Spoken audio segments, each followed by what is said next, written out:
ওই, তুই অন্য রুমে গিয়ে ঘুমা, আমি তোর সঙ্গে ঘুমাতে পারবো না। কেন আমি অন্য রুমে কেন ঘুমাবো? আমি বিয়ে করেছি তো বউকে সাথে নিয়ে এক বিছানায় ঘুমানোর জন্য। আমি তো আর আগলা রুমে ঘুমানোর জন্য বিয়ে করিনি। দেখ, তোর বকবক শোনার কোনো ইচ্ছে আমার নেই। তুই আমার সঙ্গে যেটা করেছিস সেটাই অনেক বেশি হয়ে গেছে। এখন আর দয়া করে আমাকে জ্বালাস না। তোমাকে আমি জ্বালাবো না এমনটা হতে পারে কি করে? তুমি আমার 10টা না, 5টা না, একটা মাত্র বউ। তোমার সঙ্গে আমি রোম্যান্স করব, তোমাকে ভালোবাসবো, দুষ্টু মিষ্টি ঝগড়া করব, আর এভাবেই কাটাবো আমাদের প্রতিটা দিন। দেখ, তোর এসব স্বপ্ন কোনোদিনও পূরণ হবে না। আমাকে নিয়ে ফালতু চিন্তা ভাবনা বন্ধ করে দিয়ে আমি এমনিতেও তোর সঙ্গে থাকবো না। 6টা মাস কোনোভাবে পার হতে দে, তারপর তোকে ডিভোর্স দিয়ে আমি আমার বয়ফ্রেন্ডের কাছে চলে যাব। দেখো, সেই সব চিন্তা করে কোনো লাভ হবে না, কারণ আমি তোমাকে কখনোই ডিভোর্স দেব না। তোমাকে আমি ভালোবেসে বিয়ে করেছি, সারা জীবন দুজন একসঙ্গে থাকার জন্য, তোমাকে নিয়ে সংসার করার জন্য। তোমাকে কেন আমি ডিভোর্স দিতে যাব বলো? কিন্তু আমি তোর সঙ্গে থাকবো না, কারণ তুই আমাকে ব্ল্যাকমেল করে বিয়ে করেছিস। আমি আজ বা কাল তোকে ডিভোর্স দিয়ে চলে যাব। তাছাড়া আমি অন্য একজনকে ভালোবাসি। অন্য একজনের ভালোবাসা মনে রেখে আমি তোর সঙ্গে সংসার করতে পারবো না। যাকে ভালোবাসো তাকে ভুলে যাও, এখন থেকে আমাকেই ভালোবাসতে শুরু করো। আমি তোমার স্বামী। আর হ্যাঁ, একটা কথা মনে রেখো, এখন থেকে কিন্তু তোমাকে আমার কথাতেই চলতে হবে এবং সব সময় আমার কথাই শুনতে হবে। এছাড়া কিন্তু তোমার সামনে আর কোনো পথ খোলা নেই। তুই যদি মনে মনে এইরকমটাই ভেবে থাকিস, তাহলে তুই ভুল ভাবছিস। আমাকে তুই কখনো কন্ট্রোল করতে পারবি না। আমি আমার মতোই থাকতে পছন্দ করি, মুক্তা ও বিহঙ্গে উঠতে পছন্দ করি। সে তুমি আকাশে উড়ো, আর ভাই কিছু করো না কেন, তোমাকে আমার সঙ্গেই থাকতে হবে এবং যাই কিছু করো আমাকে নিয়ে করতে হবে। তুমি আমাকে বাদ দিয়ে অন্য কোনো চিন্তা কখনোই করতে পারবে না। তোমার এটা তুমি তোমার মাথায় ভালোভাবে ঢুকিয়ে নাও। এই বলে আকাশ নীলার দিকে এগিয়ে আসতে থাকে। এটা দেখে নীলা বলতে থাকে, ওই কি রে, কি হলো? কি সমস্যা তোর? তুই আমার দিকে এইভাবে এগিয়ে আসছিস কেন? একদম আমার কাছে আসার চেষ্টা করবি না। সেটা বললে হয় নাকি? আজ আমাদের বাসর রাত, আর আজ আমি তোমাকে আদর করব না? তোর আদরের গুষ্টি কিলাই, চুপচাপ আমার চোখের সামনে থেকে চলে যা। বললাম তো, তুই অন্য রুমে গিয়ে ঘুমা। আমার সঙ্গে বাড়াবাড়ি করিস না। এমন এক চটকনা দেব, নিজের নাম পর্যন্ত ভুলে যাবি। আরে রাঙা পরি দুষ্টু বউটা আমার, তুমি এভাবে বলছো কেন? আমি তোমার জামাই লাগি, আর জামাইয়ের গায়ে কখনো হাত তুলতে হয় না, তাহলে আল্লাহ পাপ দেয়। এই কথাটা বলতে বলতে নীলার দিকে এগিয়ে আসতে থাকে আকাশ। আর আকাশের এভাবে ক্ষুধার্ত দৃষ্টি নিয়ে এগিয়ে আসতে দেখে নীলা বলতে থাকে, কি ব্যাপার, কি সমস্যা তোর? তুই এইভাবে আমার দিকে এগিয়ে আসছিস কেন? একদম ওইখানে দাঁড়িয়ে যা, বলে দিলাম। বললেই হলো, আজ আমি তোমার থেকে আমার ভালোবাসা আদায় করেই নেব। তুমি আমার বিয়ে করা বউ, তোমার উপর আমার সম্পূর্ণ অধিকার আছে, তাই তুমি যাই কিছু বলো না কেন আমি তোমার কোনো কথাই শুনবো না। দেখ আকাশ, একদম খারাপ হবে বলে দিচ্ছি। কিন্তু তুই একদম বেশি বাড়াবাড়ি করছিস, আর এর পরিণাম খুব খারাপ হবে। পরিণাম খারাপ হোক আর যত যাই কিছু হোক না কেন, তাতে আমার কোনো কিছুই যায় আসে না, কিন্তু আমি তোমাকে যেটা বলেছি সেটা করেই ছাড়বো। কারণ বাসর রাতে প্রত্যেকটা ছেলের স্বপ্নের রাত, এই রাতকে কেউ কখনোই নিজের হাতে নষ্ট করতে চাইবে না। আর তাহলে আমি কেন নিজের এই সুখময় রাতটাকে নষ্ট করব বলো? দেখ, তুই আমার সতীত্বে হাত দিতে পারিস না। আমি একজনকে ভালোবাসি আর তাকেই বিয়ে করব। সে ছাড়া আমার দেহ মন আমি অন্য কাউকে দিতে পারবো না। আর আজব তো, আমি আবার কখন তোমাকে দিতে বললাম? আমি নিজে আদায় করে নিতে জানি, তাই আমাকে কোনো কিছু বলতে হবে না। এই বলে আকাশ নীলার ঠোঁট দুটো নিজের দখলে নিয়ে নেয়, নীলাকে কোনো কথা বলার সুযোগ না দিয়ে। সে নীলার দুই ঠোঁটে ইচ্ছে মতো চুমু খেতে থাকে, আর এইদিকে নীলা তো গলা কাটা মুরগির মতো ছটফট করতে থাকে। সে আকাশের হাত থেকে নিজেকে ছাড়ানোর জন্য প্রাণপণ চেষ্টা করে, কিন্তু কোনোভাবেই সম্ভব হয়ে ওঠে না। এদিকে আকাশ দুটো ছেড়ে দিয়ে নীলার গলার নিচে দুই ঠোঁট ডুবিয়ে দেয় আর ইচ্ছে মতো চুমু আর কামড় দিতে থাকে। নীলা আকাশের এরকম পাগলের মতো কর্মকাণ্ড নিজেকে আর কোনোভাবেই ঠিক রাখতে পারছিল না। যদিও সে আকাশকে বারবার নিজের থেকে সরিয়ে দেওয়ার চেষ্টা করছিল, কিন্তু আকাশ বারবারই তার দিকে ফিরে আসছিল আর তার সারা শরীরে ভালোবাসার স্পর্শ দিতে লাগছিল। নীলার হাজারো চেষ্টা ব্যর্থ হয়ে গেল আকাশের শক্তির কাছে। অবশেষে এসব অত্যাচার সহ্য করতে না পেরে জ্ঞান হারায় নীলা। আর এদিকে আকাশে সেদিকে কোনো লক্ষ্য নেই, তার মতো তার কাজ চালিয়ে যাচ্ছে। নিজের মনস্কামনা পূর্ণ হওয়ার পর নীলাকে ছেড়ে দিয়ে বিছানায় শুয়ে ঘুমিয়ে পড়ে। এদিকে নীলার যখন জ্ঞান ফিরে আসে তখন প্রায় সকাল হয়ে এসেছে, বাইরের আলো ফুটে উঠেছে। নীলা জ্ঞান ফিরতেই বুঝতে পারল তার শরীরে কাপড় তো দূরের কথা, একটা সুতাও পর্যন্ত নেই। সে উঠে বসে নিজেকে ঢেকে নেওয়ার চেষ্টা করতে লাগলো, কিন্তু সেটা পারছিল না, কারণ তার সারা শরীর প্রচণ্ড ব্যথা করছিল, শরীর নাড়াতেই পারছিল না। এদিকে আকাশ তখন অঘরে ঘুমাচ্ছে আর এদিকে তার কোনো খেয়াল নেই। তখনই নীলা আকাশকে ডাকতে থাকে। ওই আকাশ, আকাশ, ঘুম থেকে ওঠ। আমার শরীরে কাপড় চোপড় কোথায় গেল? কাপড় চোপড় আর কোথায় থাকবে, খুঁজে দেখো আছে কোথাও। আমাকে বিরক্ত করো না, আমি ঘুমাচ্ছি, আমাকে শান্তি মতো ঘুমাতে দাও। এই বলে অপর পাশ ফিরে আবারও ঘুমিয়ে পড়ল আকাশ। আর এদিকে নীলা কোনো রকমে বিছানা থেকে উঠে নিজের কাপড়গুলো খুঁজে নিয়ে ওয়াশরুমে ঢুকে পড়ে। প্রায় ঘন্টাখানেক ধরে শাওয়ার নিল, তার সারা শরীরে কামড়ের দাগ স্পষ্ট দেখা যাচ্ছে। নীলা খুব ভালোভাবেই বুঝতে পারল রাতে তার সঙ্গে কি হয়েছে। বেশ কিছুক্ষণ ঝর্ণা ছেড়ে দিয়ে কান্না করে, কারণ সে একজনকে ভালোবাসে। এখন সে তার কাছে কি জবাব দেবে?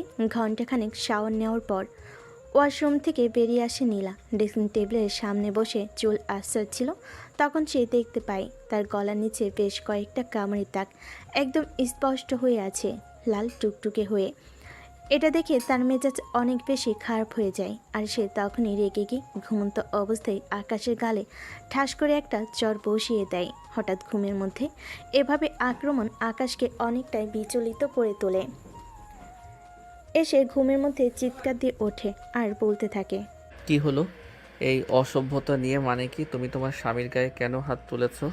তুই আমার সঙ্গে যা করেছিস তারপর তোর সঙ্গে আমি খুব সামান্যই করেছি।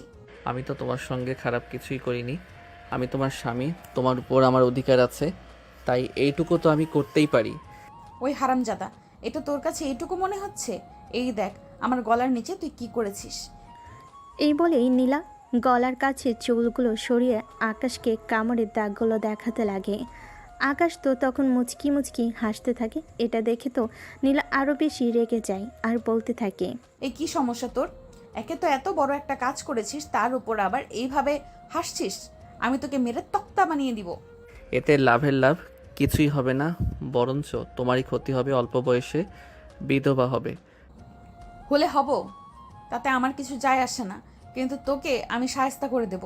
তুই এখনো আমাকে চিনতে পারিসনি। কি ভেবেছিস চাপে পড়ে তোকে বিয়ে করেছি বলেই আমি সব কিছু মেনে নেব? কখনোই না। সে তুমি কি করবে আর করবে না সেটা তোমার ব্যক্তিগত ব্যাপার, কিন্তু তুমি নিজেই নিজের বিপদ ডেকে আনবে, এটা তোমাকে আমি বলে দিতে পারি। এই বলে একটা শয়তানি মার্কা হাসি দিয়ে বিছানা থেকে নেমে যাচ্ছিল আকাশ। তখনই নীলা বলতে থাকে, আমি তোর কথার আগাগোড়া কিছুই বুঝতে পারলাম না। তুই মরলে তাতে তো আমার কোনো ক্ষতি হবে না, কিন্তু তুই এই কথাটা কেন বলছিস যে নিজের বিপদ নিজে ডেকে আনবো? তখনই আকাশ ড্রেসিং টেবিলের উপর থেকে নিজের মোবাইলটা নিয়ে ছোট্ট একটা ভিডিও ক্লিপ নীলাকে দেখালো আর তারপর বলতে লাগলো, কাল রাতে তোমার সঙ্গে যা যা করেছি সব কিছুর ভিডিও ক্লিপ এটাতে রয়ে গেছে। যদি তুমি আমার সঙ্গে উল্টাপাল্টা কিছু করার চিন্তা করো তাহলে এই ভিডিও ভাইরাল করে দেব। কথাটা শোনা মাত্রই নীলার পায়ের নিচ থেকে মাটি একদম সরে গেল। সে ভাবতে পারছে না আকাশ এরকমটা কি করে করতে পারলো।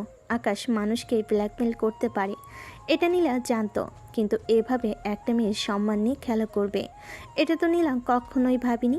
নীলা একদম কান্না করে দিল আর তারপর আকাশকে বলতে লাগলো, দেখ তুই আমার সঙ্গে যা করেছিস তাই একদমই খারাপ কাজ করেছিস। এখন আর আমার সঙ্গে এমন কিছু করিস না। যা, আমার বেঁচে থাকার ইচ্ছেটাকেই গুছিয়ে দেবে। তোমাকে কখনোই আমার জন্য মরতে হবে না, তবে বাঁচতে হবে জন্ম থেকে জন্মান্তর, কারণ আমি তোমায় প্রচণ্ড ভালোবাসি। আমার পরে তুমি অন্য কাউকে ভালোবাসো, এটা আমি কখনোই চাই না। তুই আমাকে কতটা ভালোবাসিস সেটা তো এখন আমি হাড়ে হাড়ে টের পাচ্ছি। তুই যদি আমাকে ভালোবাসতি তাহলে আমার এমন একটা ভিডিও ক্লিপ তোর ফোনে রাখতে পারতি না। এটা তোমাকে আমার করে রাখার হাতিয়ার। যে কোনোভাবে তোমাকে বিয়ে তো করেছি, কিন্তু তুমি যে কোনো সময় আমাকে ডিভোর্স দিয়ে চলে যেতে পারো, এটা আমি খুব ভালো করেই জানি। তাই আমি এই কাজটা করেছি যাতে তুমি আমার সঙ্গে থেকে যেতে বাধ্য হও। এই বলে মোবাইলটা সঙ্গে নিয়ে ওয়াশরুমে ঢুকে গেল আকাশ। আর এদিকে নীলা বিছানার উপর বসে বসে কান্না করতে লাগলো আর মনে মনে নিজেকেই দোষ দিতে লাগলো। কেন যে এত মানবতা দেখাতে গিয়ে এই ছেলেটাকে বিয়ে করেছিলাম, আমি তো সেটাই বুঝতে পারছি না। এখন মনে হচ্ছে নিজের পায়ে নিজেই কুড়াল মেরেছি। তখন চাইছে তাই হতো, এই ছেলে মরে গেলে মরে যেত, কিন্তু এখন তো মহা ঝামেলায় পড়ে যেতে হলো। কি ভিউয়ার্স, আপনারা কোনো কিছু বুঝতে পারছেন না তো? আমি জানি আপনারা গল্পের আগাগোড়া কোনো কিছুই বুঝতে পারছেন না। তো তো ভিউয়ার্স, চলুন অতীতের ছোট্ট একটা ঘটনা আপনাদের সাথে শেয়ার করি আর সম্পূর্ণ গল্পটা আপনাদেরকে বুঝিয়ে বলি। আমাদের গল্পের নায়িকা নীলা সেই বছর অনার্স 3য় বর্ষের ছাত্রী। ভার্সিটিতে ভর্তি হওয়ার পরই তার একটা ছেলের সঙ্গে সম্পর্ক হয়, আর সেই ছেলেটাকে নীলা খুব ভালোবাসে আর ছেলেটাও নীলাকে অনেক বেশি ভালোবাসে। ছেলেটা এই বছর ফাইনাল ইয়ারে পড়াশোনা করে। পড়াশোনা শেষ করার পর কোনো একটা চাকরি বাকরি নিবে আর তারপরেই নীলাকে বউ সাজিয়ে নিজের বাড়িতে নিয়ে যাবে, এটাই তাদের পরিকল্পনা। কিন্তু সেই পরিকল্পনায় পানি ঢেলে দিল আমাদের গল্পের নায়ক আকাশ। হ্যাঁ ভিউয়ার্স, আপনারা একদম ঠিকই শুনেছেন, আকাশ হলো আমাদের গল্পের নায়িকা নীলার আপন খালাতো ভাই। আকাশ তার বাবা মায়ের সঙ্গে অন্য শহরে থাকতো আর সেখানেই পড়াশোনা করত। কিন্তু তাদের পারিবারিক কলহের জন্য আকাশের বাবা মা দুজনেই সিদ্ধান্ত নেন তাকে ঢাকায় রেখে পড়াশোনা করাবেন। আর সেই চিন্তায় বিপন্ন হয়ে পড়েন তারা, কারণ ঢাকাতে তাদের নিজেদের কোনো বাড়ি ছিল না যেখানে ছেলেদেরকে পড়াশোনা করাতে পারে। আর এইদিকে তখনই আকাশের এমন মনে পড়ে তার বড় বোনের বাসা তো ঢাকাতেই, তাই তিনি নিজের বোনের সঙ্গে যোগাযোগ করেন। আপু, তোদের বাসায় কি আকাশকে রেখে ঢাকা ভার্সিটিতে পড়াশোনার ব্যবস্থা করতে পারবি? কেন পারবো না, অবশ্যই পারবো, কোনো সমস্যা হবে না। তুই আকাশকে পাঠিয়ে দে, তারপর বাকি সব কিছু আমি ম্যানেজ করে নেব। আপু, তুই একটু দুলা ভাইয়ের সঙ্গে কথা বলে দেখ, কারণ শহরের ব্যাপার স্যাপার তো। তোরা যদি নিশ্চিত হয়ে বলিস তাহলেই আকাশকে তোদের ওখানে পাঠিয়ে দেব। আমাদের এখানে একটু ঝামেলা হচ্ছে, তাই এখানে আকাশকে রাখতে চাইছি না। আরে আমি বললাম তো, কোনো ঝামেলা হবে না, তুই আকাশকে পাঠিয়ে দে। আমি আজ রাতে তোর দোলা ভাইয়ের বাসায় আছে, কথা বলে রাখবো। এই বলে দুই বোন কথা শেষ করে। আর এদিকে সেই দিন রাতের বেলা যখন নীলার বাবা অফিস শেষ করে বাসায় ফিরে আসে, তখনই নীলার আম্মু সব কিছু নীলার আব্বুকে খুলে বলেন। সব কিছু শুনে নীলার আব্বু বলেন, আরে এটা নিয়ে এভাবে কথা বলার কি আছে? আকাশ তো আমাদের ছেলের মতোই, বল পাঠিয়ে দিতে, কোনো সমস্যা হবে না, আমি নিজে সব কিছু ব্যবস্থা করে দেব। আর তারপরেই আকাশের আব্বু আম্মু নিশ্চিন্ত হয়ে আকাশকে ঢাকায় পাঠিয়ে দেয় তার বড় খালার বাসায়। আর সেই থেকে শুরু হয় ঝামেলা। আকাশ যেদিন থেকে নীলাদের বাড়িতে আসে সেদিন থেকে সবসময় নীলার দিকে অন্যরকম একটা দৃষ্টি নিয়ে তাকিয়ে থাকতো, যেহেতু এটাকে অন্য কেউ খারাপভাবে নিত না, কারণ তারা সম্পর্কে ভাই বোন। তাদের নিয়ে বাজে চিন্তা কখনোই কারোর মাথায় ছিল না। তাছাড়া আকাশের সমস্ত পড়াশোনা ও নীলা নিজের দায়িত্ব নিয়ে বুঝিয়ে দিত, আর সেটাই তার জীবনের কাল হয়ে দাঁড়ালো। আকাশ ঢাকায় এসেছে প্রায় সপ্তাহখানেক হয়ে গেছে, আর দুদিন ধরে ভার্সিটিতে যাচ্ছে। এই দুদিনের মধ্যেই বিশাল এক ঝামেলা বাজিয়ে দিয়েছে। নীলা একটা ছেলেকে পছন্দ করে এবং তারা একে অপরকে প্রচণ্ড পরিমাণ ভালোবাসে। যদিও নীলা এই ব্যাপারটা আকাশের সামনে আনতে চাইলে, কিন্তু সেদিন ভার্সিটি ছুটি হওয়ার পর যখন নীলা আর তার বয়ফ্রেন্ড হাত ধরাধরি করে ভার্সিটি ক্যাম্পাসের দিকে এগোচ্ছিল, তখনই সেটা আকাশের চোখে পড়ে যায়। আর আকাশ মুহূর্তের মধ্যে সেখানে উপস্থিত হয়ে বলতে থাকে, কি হচ্ছে এসব আপু? দেখ, যেখানে তুই নিজের চোখে দেখতেই পাচ্ছিস কি হচ্ছে না হচ্ছে সেখানে আবার নতুন করে জিজ্ঞাসা করছিস কেন? তুই তো ছোট বাচ্চা নয়, সেটাই তোকে সব কিছু বুঝিয়ে দিতে হবে। আপু, এটা কিন্তু একদম ঠিক হচ্ছে না। আমি খালামণি আর খালুর কাছে সব কিছু বলে দেব। দেখ ভাই, ভুলেও এরকম কিছু করিস না, কারণ তুই আমার আব্বু আম্মুর সম্পর্কে খুব ভালো করেই জানিস। তারা যদি জানতে পারে আমি কোনোভাবে একটা ছেলের সঙ্গে রিলেশনে আছি, তাহলে তারা অনেক বেশি কষ্ট পাবে। তাই তোকে রিকোয়েস্ট করছি, প্লিজ আব্বু, আমাকে এই ব্যাপারে কোনো কিছু বলিস না। ঠিক আছে, আমি খালামণি আর খালুকে এ ব্যাপারে কোনো কিছুই বলবো না, তবে তার জন্য আমার একটা শর্ত আছে। তোর টাকা চাই, ঠিক আছে, কোনো সমস্যা নেই, আমি তোকে টাকা দিয়ে যাব। টাকা কেন চাইবো? আমার তো অন্য কিছু চাই, তবে সেটা এখন বলবো না, অন্য সময় বলবো। তখনই পাশ থেকে নীলার বয়ফ্রেন্ড শুভ বলতে থাকে,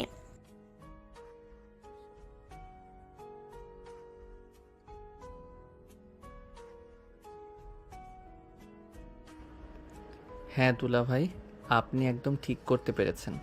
আমি কি আমার বোনের কাছে এমন কিছু চাইতে পারি যেটা আমার বোন আমাকে দিতে পারবে না?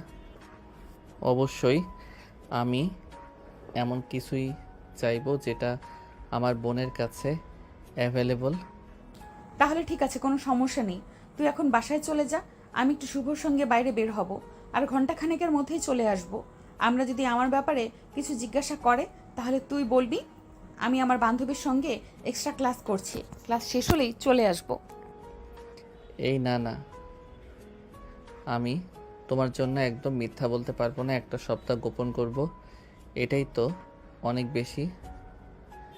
তার উপর আবার কেন আমি তোমার জন্য মিথ্যা বলতে যাব? তুই আমার জন্য মিথ্যা বলবি কারণ আমি তোর বোন হই। তাছাড়া আমি যে তোকে বললাম তুই আমার কাছে যা চাইবে আমি তোকে তাই দিব। তাই প্লিজ তুই আমার এইটুকু উপকার কর, আব্বু আম্মুর সামনে আমার ব্যাপারে কিছু বলিস না। ঠিক আছে, কোনো সমস্যা নেই, তুমি যেমনটা চাইবে তেমনটাই হবে। তবে আমি তোমার কাছে যা চাইবো তোমাকে কিন্তু তাই দিতে হবে। তখন কিন্তু আবার তুমি আমাকে না বলতে পারবে না, তাহলে কিন্তু খুব খারাপ কিছু হয়ে যাবে। এটা আমি তোমাকে বলে দিচ্ছি।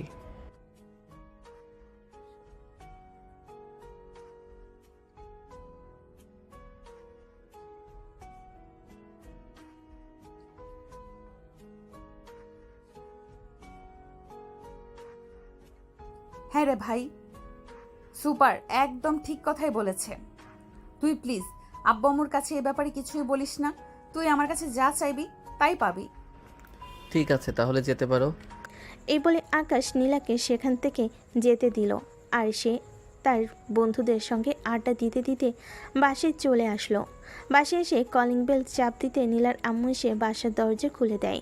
আকাশকে একা একা বাড়ির ভিতর প্রবেশ করতে দেখে নীলার আম্মু আকাশকে জিজ্ঞাসা করে, কি ব্যাপার আকাশ, তুই একা কেন? নীলা কোথায়? খালামণি আপুর এখনও ছুটি হয়নি, সামনেই তো তাদের এক্সাম আছে, তাই তাদের এক্সট্রা ক্লাস চলছে। ক্লাস শেষ হলে চলে আসবে, বেশি সময় লাগবে না। তাহলে তুইও একটু ওয়েট করতি, তোর আপুর ক্লাস শেষ হলে তাকে সঙ্গে নিয়েই চলে আসবি।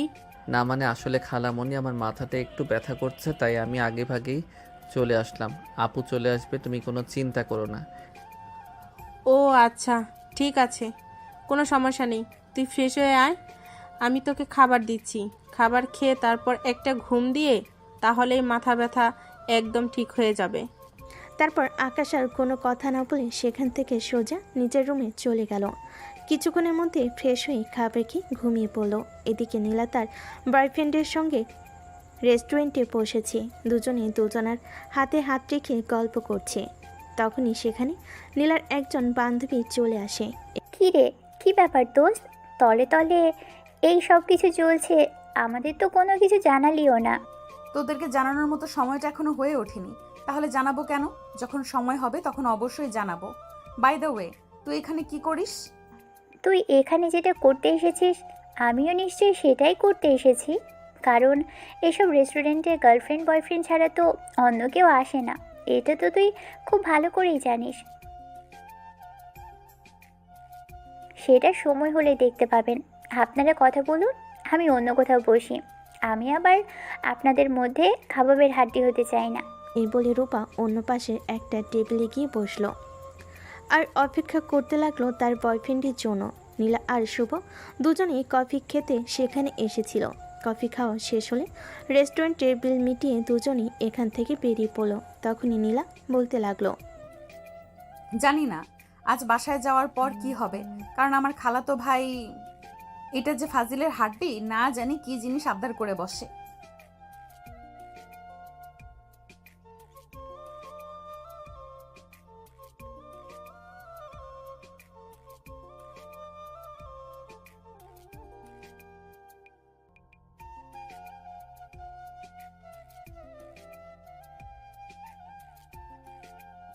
আরে টাকা লাগবে না, টাকা আমার কাছে আছে। আব্বু আমাকে হাত খরচের যে টাকা দিয়েছিল পুরোটাই রয়ে গেছে, এটা তুমি তোমার কাছেই রেখে দাও।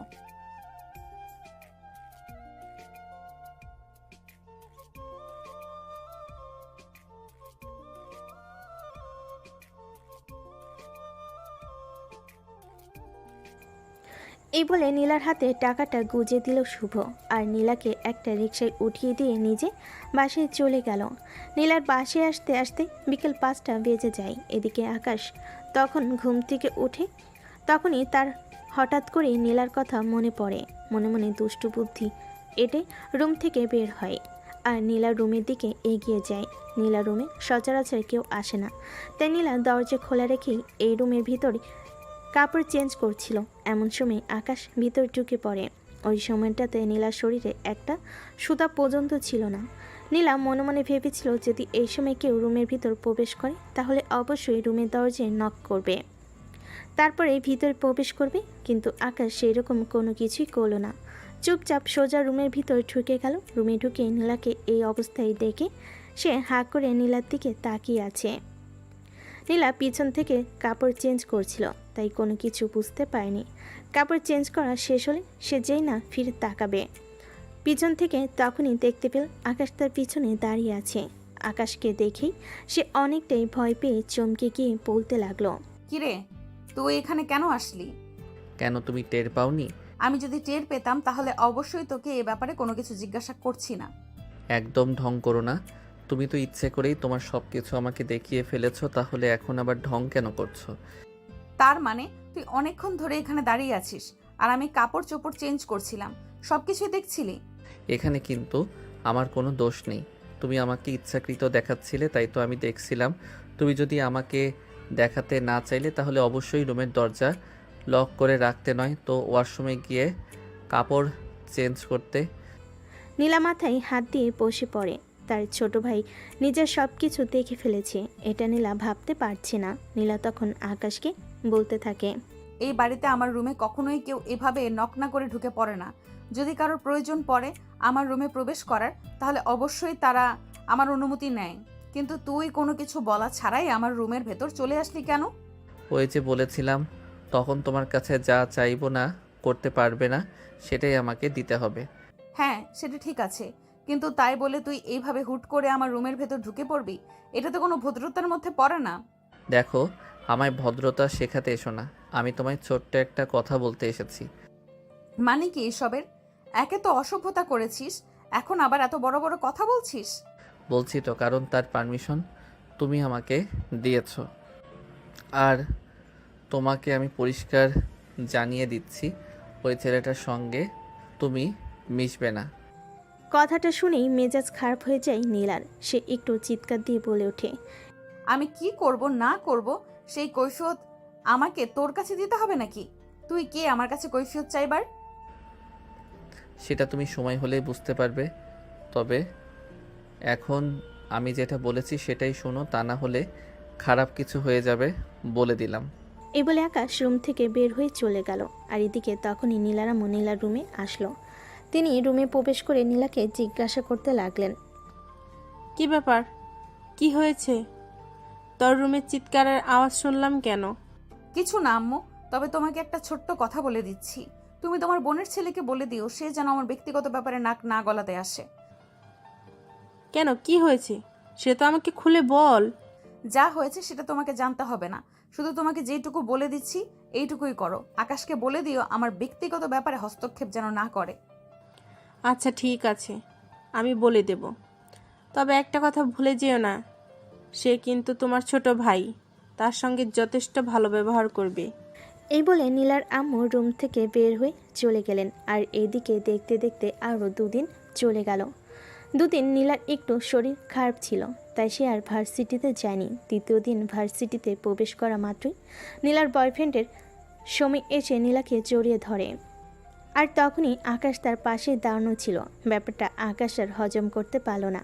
রাগী ফুসফুস করতে করতে সেখান থেকে চলে গেল। যদিও নীলা আর শুভকে কোনো কিছুই বলেনি, কিন্তু নীলা খুব একটা ভালোভাবে বুঝতে পেরেছিল কেন আকাশ এভাবে ফুসফুস করতে করতে এখান থেকে চলে গেছে। কিন্তু নীলার এতে কোনো কিছু যায় আসে না। চলে গেছে তাতে তার কি? এতদিনের সম্পর্ক তাদের কিভাবে কোনো এক তৃতীয় ব্যক্তির জন্য তাদের এই সম্পর্ক ভেঙে দিতে পারে? সুবার নীলা হাঁক করার পর নিজেদের ক্লাসে চলে যায়। আর এদিকে আকাশ নিজের ক্লাসরুমে এসে রাগে ফুসফুস করছে। তখনই তার এক বন্ধু তার পাশে এসে বসে আর তাকে বলতে থাকে, কি ব্যাপার দোস্ত, কি হয়েছে? তোকে এমন রাগান্বিত দেখাচ্ছে কেন?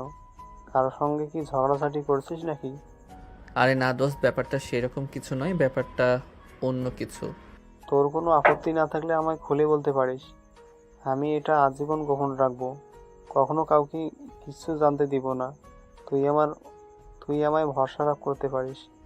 এই কথা শুনে আকাশ রাজকে সব কিছু খুলে বলে। সব কিছু শুনে রাজ কিছু সময় চুপ করে বসে থাকে আর তারপর বলতে থাকে, দোস্ত, তুই একটা কাজ করতে পারিস। তুইও আমাদের ভার্সিটির সুন্দরী কোনো মেয়েটাকে প্রেম কর। নীলা আপুর সামনে তুই মেয়েটার সঙ্গে যা ইচ্ছে তাই করবি। দেখবি তোদেরকে দেখবি আর লুচির মতো ভুলবে। আর তখনই নিজের ওই ছেলেটাকে ছেড়ে দিয়ে তোর কাছে চলে আসবে। হ্যাঁ দোস্ত, এটা তো তুই একদম ঠিক কথাই বলেছিস। আমি তো এই ব্যাপারটা এর আগে ভেবে দেখিনি। ঠিক আছে, তুই যখন বলেছিস তখন আমি এটাই করব। তুই আমার দেওয়া এই টেকটনিটা অ্যাপ্লাই করে দেখ। আমি জানি তুই 100% সফল হবি। ঠিক আছে, সেটা না হয় বুঝলাম, কিন্তু তার জন্য প্রথমে তো একটা মেয়ে লাগবে। এখন মেয়ে কোথায় পাবো আমার সঙ্গে প্রেম করার জন্য? আরে দোস্ত, তুই এত চিন্তা করিস কেন? তোকে এসব নিয়ে চিন্তা করতে হবে না। তুই আমাকে শুধু 2টা দিন সময় দে, এর মধ্যে আমি তোর গার্লফ্রেন্ড জুটিয়ে দিচ্ছি। তবে হ্যাঁ, আমার কিন্তু একটা কথা আছে। কি কথা বল, আমি তোর সব কথা শুনতে রাজি আছি। তোর কাজ ঠিকঠাকভাবে হয়ে যাওয়ার পর কিন্তু আমাকে ট্রিট দিতে হবে। যা খেতে চাইবো তাই খাওয়াতে হবে। ওকে ডিয়ার, ঠিক আছে, কোনো সমস্যা নেই। তুই যা চাইবি তাই পাবি। বলতে বলতে ক্লাস টিচার চলে আসে আর তারা ক্লাসে মনোযোগ দেয়। আর ঠিকই 2 দিন পরে রাজ আকাশকে বলতে থাকে, দোস্ত, মেয়ে পেয়ে গেছি তোর সঙ্গে কয়েকদিন প্রেম করার জন্য। তবে মেয়েটাকে যে কয়দিন তোর সঙ্গে প্রেমের অভিনয় করবে তার জন্য একটা নির্দিষ্ট রেনুনারেশন চার্জ করতে হবে। ওকে দোস্ত, কোনো সমস্যা নেই, টাকা পয়সা কোনো ব্যাপার না। আমার বাবার কি টাকা পয়সার অভাব আছে নাকি? তোরা জানিস আমার বাবা আমাকে প্রতি মাসে কত টাকা হাত খরচ দেয়। না রে ভাই, তোর ব্যাপারে এত কিছু জানা হয়ে ওঠেনি। তুই নিজের থেকে কোনো কিছু বলিসনি, আর সেরকম সুযোগ হয়ে ওঠেনি। যাই হোক, চল তোকে মেয়েটার সঙ্গে পরিচয় করিয়ে দিচ্ছি। এই বলে রাজ আকাশকে নিয়ে ভার্সিটি ক্যান্টিনে চলে আসে। সেখানে মেয়েটা তাদের দুজনের জন্য অপেক্ষা করছিল। আকাশ আর রাজ মেয়েটার সামনে এসে দাঁড়ায়। তখনই রাজ মেয়েটাকে উদ্দেশ্য করে বলতে থাকে, তিশা, এই হলো আকাশ। এর সঙ্গেই তোকে কিছুদিন প্রেমের অভিনয় করতে হবে। ওকে ঠিক আছে, কোনো সমস্যা নেই। ছেলেটা যথেষ্ট হ্যান্ডসাম আছে, আমার রিয়েল বয়ফ্রেন্ড বানাতেও সমস্যা হবে না। আরে এই না, একদম উল্টাপাল্টা চিন্তা করবে না। আর আমাকে ফাঁসানোর চিন্তা তো একদমই করবে না। তোমাকে আমার সঙ্গে ঠিক 1 মাস প্রেমের অভিনয় করতে হবে। যদি এর মধ্যেই কাজ হয়ে যায় তাহলে তার আগেই তুমি ছাড়া পেয়ে যাবে। আর তার জন্য তুমি যত টাকার রেমুনারেশন চার্জ চাও আমি তোমাকে তাই দেব। তবে আমাকে নিয়ে রিয়েল লাইফে কোনো স্বপ্ন দেখা যাবে না। কমন ডিয়ার, আমি তো তোমার সঙ্গে জাস্ট একটু মজা করছিলাম, কোনো ব্যাপার না। তুমি যেভাবে বলবে সেভাবে হবে। আমি আবার টাকার জন্য সব করতে পারি। আচ্ছা দোস্ত, ঠিক আছে, তাহলে তোরা দুজন কথা বল। আমার একটু কাজ আছে, আমি আসছি। এই বলে রাত সেখান থেকে চলে গেল। আকাশ মেয়েটার পাশে বসলো আর বলতে লাগলো, তুমি তো রাজের কাছে আমার ব্যাপারে সব কিছু জেনে নিয়েছো। এখন তোমার কাজ কি সেটা তো তুমি খুব ভালোভাবেই বুঝতে পেরেছো, তাই না? হ্যাঁ রাজ আমাকে সবকিছু বুঝিয়ে বলেছে, কোনো সমস্যা নেই, তুমি যেভাবে বলবে সেভাবেই হবে। তখনই আকাশ দেখতে পেল নীলা তার বয়ফ্রেন্ডকে নিয়ে ক্যান্টিনে ঢুকছে। তখনই আকাশ তিশার হাত ধরে বলতে লাগলো, ওই যে দেখতে পাচ্ছ ছেলেটা আর মেয়েটা আসছে, ওই মেয়েটাই আমার টার্গেট। তোমার অ্যাক্টিং শুরু করে দাও। বলতে বলতে মেয়েটা আকাশের পাশে এসে বসলো আর তারপর আকাশের হাত দুটো ধরে নীলাকে শুনিয়ে শুনিয়ে বলতে লাগলো, উফ জান পাখি, তুমি আমাকে নিয়ে কবে ডেটিংয়ে যাবে বলো না, তোমার সঙ্গে পার্সোনালি টাইম কাটাতে আমার খুব ইচ্ছে করছে। আরও চান, একটু ওয়েট করো। আমি একটা ঝামেলার মধ্যে আছি, ঝামেলাটা থেকে আগে উঠে যাই, তারপর তোমাকে নিয়ে কক্সবাজার যাব। সেখানে আমরা 1 সপ্তাহ আরও টাইম স্পেন্ড করব। আর জান তুমি কিন্তু আবার আমাকে নাকি অন্য কোনো মেয়ের দিকে নজর দিবে না, আমি কিন্তু অন্য মেয়েদের থেকে কোনো অংশেই কম নই। জান, সেই জন্যই তো আমি তোমাকে বেছে নিয়েছি। তুমি অন্য মেয়েদের থেকে জাস্ট লুকিং হট, তোমার মতো একটা হট মেয়েকে তো আমার প্রয়োজন। অন্যরা তো সব গাইয়া খ্যাত ভূত। তখনই নীলা একদম তাদের কাছে চলে এসেছিল। নীলা এই কথাগুলো শুনে মাত্রই আকাশের সামনে এসে দাঁড়ায়। আকাশের কান মলে দিয়ে বলতে থাকে, কি বললি তুই? তোর এত বড় সাহস! এই তো কয়েকদিন হলো ভার্সিটিতে ভর্তি হয়েছিস, আর এখনই এসব আকাম কুকাম শুরু করে দিয়েছিস। দেখো, একদম ভালো হচ্ছে না বলে দিলাম। আমার গার্লফ্রেন্ডের সঙ্গে আমি যাই, যে তাই করব, তাতে তোমার কি সমস্যা? তুমি যদি তোমার বয়ফ্রেন্ডের সঙ্গে সময় কাটাতে পারো, তাহলে আমি কেন আমার গার্লফ্রেন্ডের সঙ্গে সময় কাটাতে পারি না? দেখ, আমাদের সময় কাটানো আর তোদের সময় কাটানোর মধ্যে আকাশ পাতাল তফাৎ। এটা তুই খুব ভালো করে জানিস। আমরা দিনের বেলায় কোনো রেস্টুরেন্টে বা পার্কে বসে সময় কাটাই, আর তোরা কি বলছিস সেটা কিন্তু তোরা খুব ভালো করেই জানিস। দেখো, আমরা কি করব না করব সেটা আমাদের ব্যক্তিগত ব্যাপার। তোমার নাক গলানোর কোনো কারণ নেই, আমাদের যা ইচ্ছে হবে আমরা তাই করব। ও আচ্ছা, এই ব্যাপার। এতক্ষণে আমি বুঝতে পেরেছি তোকে কেন খালামণি আমাদের বাসায় পাঠিয়ে দিয়েছে। নিশ্চয়ই বাড়িতে এমন কোনো আকাম কুকাম করে যে কারণে তোর জন্য তাদের সমাজে মুখ দেখাতে অসুবিধা হচ্ছিল, যাতে তারা কিছুদিন শান্তিতে থাকতে পারে, সেই জন্যই তোকে এখানে পাঠিয়ে দিয়েছে। দেখো, একদম উল্টাপাল্টা কথা বলার চেষ্টাও করবে না। আমার মা বাবা আমাকে এসবের জন্য এখানে পাঠায়নি, সেটা তুমিও খুব ভালো করেই জানো। হ্যাঁ, সেটা তো এখন নিজের চোখের সামনেই দেখতে পাচ্ছি। 2 দিন হলো না ভার্সিটিতে এসেছিস, আর এখনই গার্লফ্রেন্ড নিয়ে কক্সবাজার ট্যুর দেওয়ার চিন্তা করছিস? আমরা দুজন এখানে কথা বলছি, আপনি কে? হুট করে আমাদের মাঝখানে ঢুকে পড়েছেন। ও আচ্ছা, তাই বুঝি সম্পর্ক এত দূর চলে গেছে যে আমার ভাইয়ের ব্যাপারে কথাও বলতে পারবো না? দেখুন, আপনাকে আমি চিনি না, আর আপনাকে চেনা বা জানার কোনো ইচ্ছে আগ্রহ আমার নেই। তবে ছোট্ট করে একটা কথা বলতে, চুপচাপ এখান থেকে চলে যান। আমাদেরকে আমাদের মতো থাকতে দিন। আমরা দুজন দুজনকে ভালোবাসি, আমাদের যা ইচ্ছা আমরা তাই করতে পারি, সেখানে আপনার হস্তক্ষেপ করার কোনো অপশন নেই। এতক্ষণ ধরে দাঁড়িয়ে দাঁড়িয়ে সব কিছু শুনলেও তখনই পাশ থেকে শুভ নীলাকে বলতে থাকে,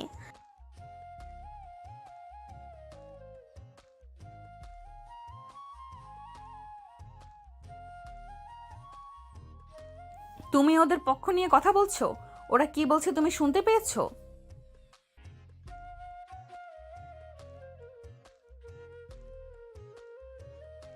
হ্যাঁ দুলাভাই, আপনি একদম ঠিক ধরতে পেরেছেন। আপনি আপনার এই তার ছেলেটাকে এখান থেকে নিয়ে চলে যান।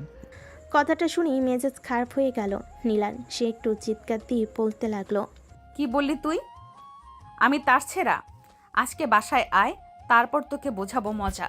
আর অঙ্ক করতে আমার কাছে আসবি না। অঙ্ক তোর কোন দিক দিয়ে দিব তার কোনো ঠিক ঠিকানা নেই। বলে দাঁত কিরমির করতে করতে ক্যান্টিন থেকে বয়ফ্রেন্ডকে নিয়ে বের হয়ে গেল নীলা। এদিকে আকাশ আর তিশা দুজনেই হাসতে হাসতে শেষ।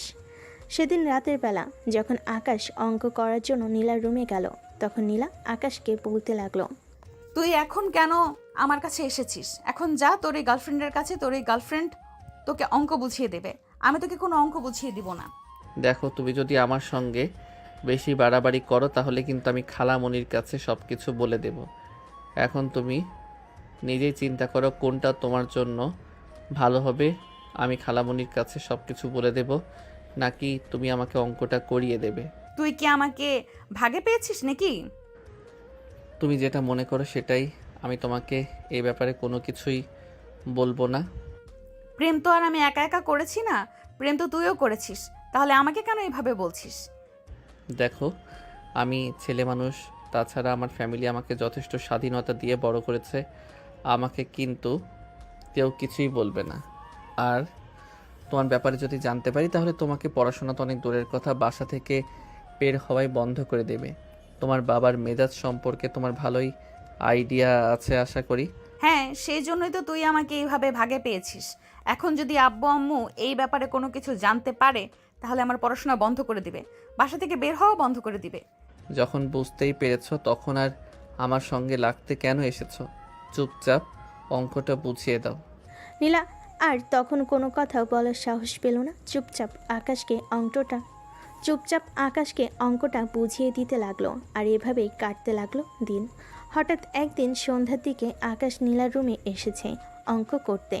নীলা তখন ঘুমাচ্ছিল, তার শরীরটা ভালো লাগছিল না। ফ্যানের বাতাসে নীলার শরীরের উপর থেকে ওড়নাটা উড়ে একটু সাইডে পড়েছিল। আকাশ তখনই দেখতে পেল ঘুমের মধ্যে নীলার বুক নিঃশ্বাসের তালে তালে ওঠানামা করছে। এটা দেখে বেশ কিছুক্ষণ নীলার দিকে হাঁ করে তাকিয়ে রইল আকাশ। তার ইচ্ছে করছিল নীলার কাছে গিয়ে একটু ভালোবাসার স্পর্শ দিতে, কিন্তু সে আর সেটা করতে পারল না। যদি নীলা ঘুম থেকে জেগে ওঠে কিংবা যদি কেউ এই রুমে চলে আসে তাহলে কি হবে? প্রায় আধা ঘন্টা ধরে সেখানে দাঁড়িয়ে থেকে এভাবে নীলার বুকের ওঠানামা লক্ষ্য করছিল। হঠাৎ করে নীলার ঘুমটা ভেঙে যায়। নীলা ঘুম থেকে উঠেই আকাশকে এভাবে তার দিকে তাকিয়ে থাকতে দেখে বলতে থাকে, কিরে, তুই কখন আসলি আমার রুমে? আর এইভাবে আমার দিকে তাকিয়েছিস কেন? আমি তো অনেকক্ষণ হলো এখানে এসেছি, দেখলাম তুমি ঘুমাচ্ছ, তাই তোমার দিকে এভাবে তাকিয়েছিলাম। জানো আপু, তোমার বুকের ওই দুটো যখন তোমার নিঃশ্বাসের তালে তালে ওঠানামা করছিল, আমার হৃদয়ে তখন রক্তক্ষরণ হচ্ছিল। ইচ্ছে করছিল ওই দুটিতেই খুব ইচ্ছে মতো আদর করে দেই। কথাটা শোনা মাত্রই নীলা প্রচণ্ড পরিমাণে ক্ষেপে গেল। বিছানা থেকে উঠে এসে ঠাস করে আকাশের গালে একটা চড় মেরে দিয়ে বলতে লাগলো, অসভ্য ইতর, নিজের বোনকে এইসব কথা বলতে তোর একটুও লজ্জা করে না? আরে তুমি আমাকে মারলে কেন? আমি তো শুধু তোমাকে এইটুকুই বলেছি যে সুন্দর লাগছিল, আদর করতে ইচ্ছে করছিল। আদর তো আর করিনি, তাহলে রেগে যাওয়ার কি আছে? তুই আসলেই একটা বেয়াদব, তোর সঙ্গে কথা বলাই অনর্থক। কেন যে তোর সঙ্গে আমি কথা বলতে চাই সেটাই মাঝে মধ্যে ভেবে পাই না। তুই চুপচাপ আমার চোখের সামনে থেকে চলে যা, আমার মেজাজ খারাপ করিস না। আরে আপু, তুমি রাগ করছো কেন? জানো আমার গার্লফ্রেন্ডের দুটো না, একদম ছোট ছোট, আমি তো ধরতেই পারি না। আকাশের এমন কথা শুনে নীলা আর নিজেকে কোনোভাবেই কন্ট্রোল করতে পারছিল না। সে চিৎকার দিয়ে চেঁচিয়ে উঠে বলতে লাগলো, ছি ছি, তোর চরিত্র এতটা খারাপ এটা আমার জানা ছিল না। তুই এক্ষুনি আমার রুম থেকে বের হয়ে চলে যা বলছি, তা না হলে আমার চাইতে খারাপ কেউ হবে না। যদি মন চায় তাহলে বয়ফ্রেন্ডের সঙ্গে যেগুলো করার ইচ্ছা সেগুলো আমার সাথে করতে পারো, আমি কিছুই মাইন্ড করব না। তুই জাস্ট 2 সেকেন্ডের মধ্যে আমার রুম থেকে বের হয়ে যাবি। নীলার আব্বু তখন ওই রুমে পাশ দিয়ে যাচ্ছিল। নীলাকে এভাবে চিৎকার দিয়ে আকাশের সঙ্গে কথা বলতে দেখে তিনি রুমের ভিতর প্রবেশ করেন আর নীলাকে বলতে থাকেন, কি হয়েছে মামুনি? তুমি এভাবে আকাশের সঙ্গে চিৎকার চেঁচামেচি কেন করছো? ও যদি কোনো ভুল করে থাকে তাহলে তুমি সেটা তাকে বুঝিয়ে বলতে পারো। এভাবে চিৎকার করার কি আছে? আব্বু, তুমি জানো না ওর ব্যাপারে ও কতটা বদমাইশ। দেখো, আকাশের সম্পর্কে আমি খুব ভালো করে জানি। আমাকে তোমার কোনো কিছু শেখাতে হবে না। ও তোমার ছোট ভাই, কখনো ভুল করলে তুমি তাকে সেটা বুঝিয়ে দিতে পারো। তার জন্য তোমাকে এভাবে চেঁচামেচি করতে হয় না। আব্বু, ও ভুল করলে অবশ্যই আমি তাকে সেটা বুঝিয়ে দিতাম, কিন্তু সে যেটা করেছে এটা অন্যায়। আমি কোনো অন্যায়কে প্রশ্রয় দিতে পারি না। দেখো, যা হওয়ার তা হয়ে গেছে, এ ব্যাপারে কথা বলে তো কোনো লাভ নেই। কিন্তু এখন তোমাকে যেটা বলতে চাই সেটা হলো, তুমি এভাবে আকাশের সঙ্গে আর কখনোই চিৎকার চেঁচামেচি করে কথা বলবে না। সে তোমার ছোট ভাই। হ্যাঁ আঙ্কেল, আপনি একদম ঠিক কথাই বলেছেন। আমি তো আপুকে সেই কখন থেকে এটাই বলছিলাম, আপু আমি যেটা বুঝতে না পারি সেটা বুঝিয়ে দেওয়ার তোমার দায়িত্ব, কিন্তু আপু তোমার কোনো কথাই শুনছিল না। ঠিক আছে, কোনো সমস্যা নেই। তুমি এসব ব্যাপারে চিন্তা করো না। আমি নীলাকে বুঝিয়ে বলছি, নীলার কখনোই তোমার সঙ্গে এরকম আচরণ করবে না। আমাকে তোমার বোঝাতে হবে না, তুমি আকাশকে বুঝিয়ে দাও সে যেন নিজেকে শুধরে নেয়, তা না হলে কিন্তু আমার চেয়ে খারাপ কেউ হবে না, এটা আমি তোমাদেরকে বলে দিচ্ছি। নীলা তোমার কাছ থেকে এটা অন্তত আশা করিনি। তোমাকে আমরা এই শিক্ষা দিয়ে মানুষ করিনি। সে তোমার ছোট ভাই, ভুল করতেই পারে। শেষবারের মতো তোমায় বলে দিচ্ছি, তুমি যদি আকাশের সঙ্গে আর কখনোই খারাপ আচরণ করছো, তাহলে কিন্তু আমার থেকে খারাপ কেউ হবে না। এই বলে নীলার আব্বু রুম থেকে বের হয়ে চলে গেল। আর এদিকে তখনই আকাশ শয়তানি মার্কা একটা হাসি দিয়ে নীলাকে উদ্দেশ্য করে বলতে লাগলো, দেখলে তো, আমার সঙ্গে লাগতে এসো না, এর পরিণাম তোমার জন্যই খারাপ হবে। তুই আমার সঙ্গে সুযোগ বুঝে সুযোগের সদ্ব্যবহার করছিস, তাই না? ধরে নাও এটাই কারণ। আমি যাকে যেটা বলি সে যদি আমার কথা না শুনে, তাহলে তাকে দিয়ে কিভাবে কথা শোনাতে হয় সেই পদ্ধতি আমার খুব ভালো করেই জানা আছে। এটা কিন্তু একটু বেশি হয়ে যাচ্ছে, ভেবে দেখ, এটা করা কিন্তু একদম ঠিক হচ্ছে না। কোনটা ঠিক আর কোনটা বলছে এই সব কিছু চিন্তা করার সময় আমার কাছে নেই। যেটা আমার কাছে ঠিক মনে হয় সেটাই আমার কাছে বেস্ট। তারপর পৃথিবীর বাকি সব কিছু নাও, এখন অঙ্কগুলো বুঝিয়ে দাও। এই বলে আকাশ নীলার বিছানার উপর বসে পড়ে। নীলা বাধ্য হয়ে ফ্রেশ হয়ে এসে আকাশকে অঙ্ক করাতে শুরু করে, কারণ আকাশ যদি আবারও নীলার বাবার কাছে কোনো কথা বলে তাহলে সেটা নীলার জন্য খারাপ হবে। এভাবেই চলে যায় আরও এক সপ্তাহ। ভার্সিটির সেই আকাশ নীলার সামনে তার প্রেমিকার সঙ্গে যা ইচ্ছে তাই করে। আর এদিকে বাসে এসেও নীলার সামনে তার প্রেমিকার সঙ্গে ফোনে কথা বলে। সেদিন রাতের বেলা নীলা আকাশকে অঙ্ক বোঝাচ্ছিল, তখনই আকাশের পাতানো গার্লফ্রেন্ড তিশা আকাশকে কল করে। আকাশ আগে থেকে টাইমটা বলে রেখেছিল তাকে কল করার জন্য। দুইবার রিং হতেই আকাশ ফোনটা রিসিভ করে আর নীলার সামনে ফোনটা লাউড স্পিকার দিয়ে কথা বলতে থাকে। হাই সুইটহার্ট, কি করছো? কি করব আবার, বেবিটাকে খুব মিস করছিলাম। তুমি কি করছো বেবি? কি আর করব, একটা পেতনির কাছে অঙ্ক করতে এসেছিলাম। উফ জান পাখি, তোমাকে না বলেছি তুমি ওই মেয়েটার কাছে যাবে না? ওই মেয়েটাকে দেখতে আমার একটু ভালো লাগে না, তুমি অন্য কোনো টিউটর খুঁজে নাও। একটা পেতনির কাছে অঙ্ক বুঝতে এসেছিলাম। ওহ বেবি, তুমি জেলাস হইও না তো, আমি তোমাকে রেখে কোনো পেতনির দিকে নজর দিব না। আমি তোমাকে প্রচণ্ড ভালোবাসি। তাছাড়া আমি কি কখনো তোমাকে নাকি অন্য কারো কাছে যেতে পারি? তোমার বডি ফিগার, তোমার সৌন্দর্য, তোমার অঙ্গ প্রত্যঙ্গ সব কিছুই আমাকে তোমার প্রতি আকর্ষিত করে। তোমার মতো স্মার্ট আর সেক্সি একটা মেয়েকে দেখে এরকম আনস্মার্ট একটা মেয়ের কাছে আমি আসতে যাব, এটা তুমি ভাবলে কি করে? নীলা আর সহ্য করতে পারছিল না। সে উঠে দাঁড়িয়ে দাঁত কিরমির করতে করতে বলতে লাগলো, অসভ্য, তুই যদি তোর গার্লফ্রেন্ডের সঙ্গে কথা বলার ইচ্ছে থাকে তাহলে আমার রুম থেকে বাইরে গিয়ে কথা বল। আমি কেন বাইরে যাব? তোমার যদি আমার গার্লফ্রেন্ডের সঙ্গে কথা বলা দেখতে ভালো না লাগে তাহলে তুমি নিজে এখান থেকে বের হয়ে বাইরে চলে যেতে পারো, তাতে আমি কিছুই মনে করব না। বরঞ্চ এটা আমার জন্য ভালোই হবে। আমি আমার গার্লফ্রেন্ডের সঙ্গে কথা বলা শেষ করে তোমাকে ডেকে নেব। দেখ, এখন কিন্তু একদম বেশি হয়ে যাচ্ছে। তখনই অপর প্রান্ত থেকে তিশা নীলাকে শুনিয়ে বলতে থাকে, দেখুন, আপনি আমাদের দুজনের মাঝখানে এভাবে কথা বলতে পারেন না। আমরা গার্লফ্রেন্ড বয়ফ্রেন্ড, যেভাবে ইচ্ছে সেভাবে কথা বলবো।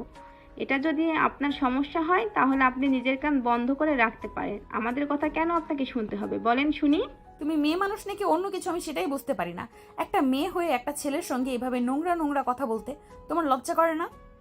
লজ্জা কেন করবে? আমি কি অন্য কারোর সঙ্গে নোংরা কথা বলছি নাকি? আমি তো আমার বয়ফ্রেন্ডের সঙ্গে রোমান্টিক কথা বলছি। এটা আপনার যদি কোনো সমস্যা হয় তাহলে আপনি এখান থেকে চলে যেতে পারেন, নয়তো নিজের কান বন্ধ করে রাখেন। ডিসগাস্টিং। এই বলে বাধ্য হয়ে নীলা রুম থেকে বের হয়ে বেলকনিতে চলে গেল।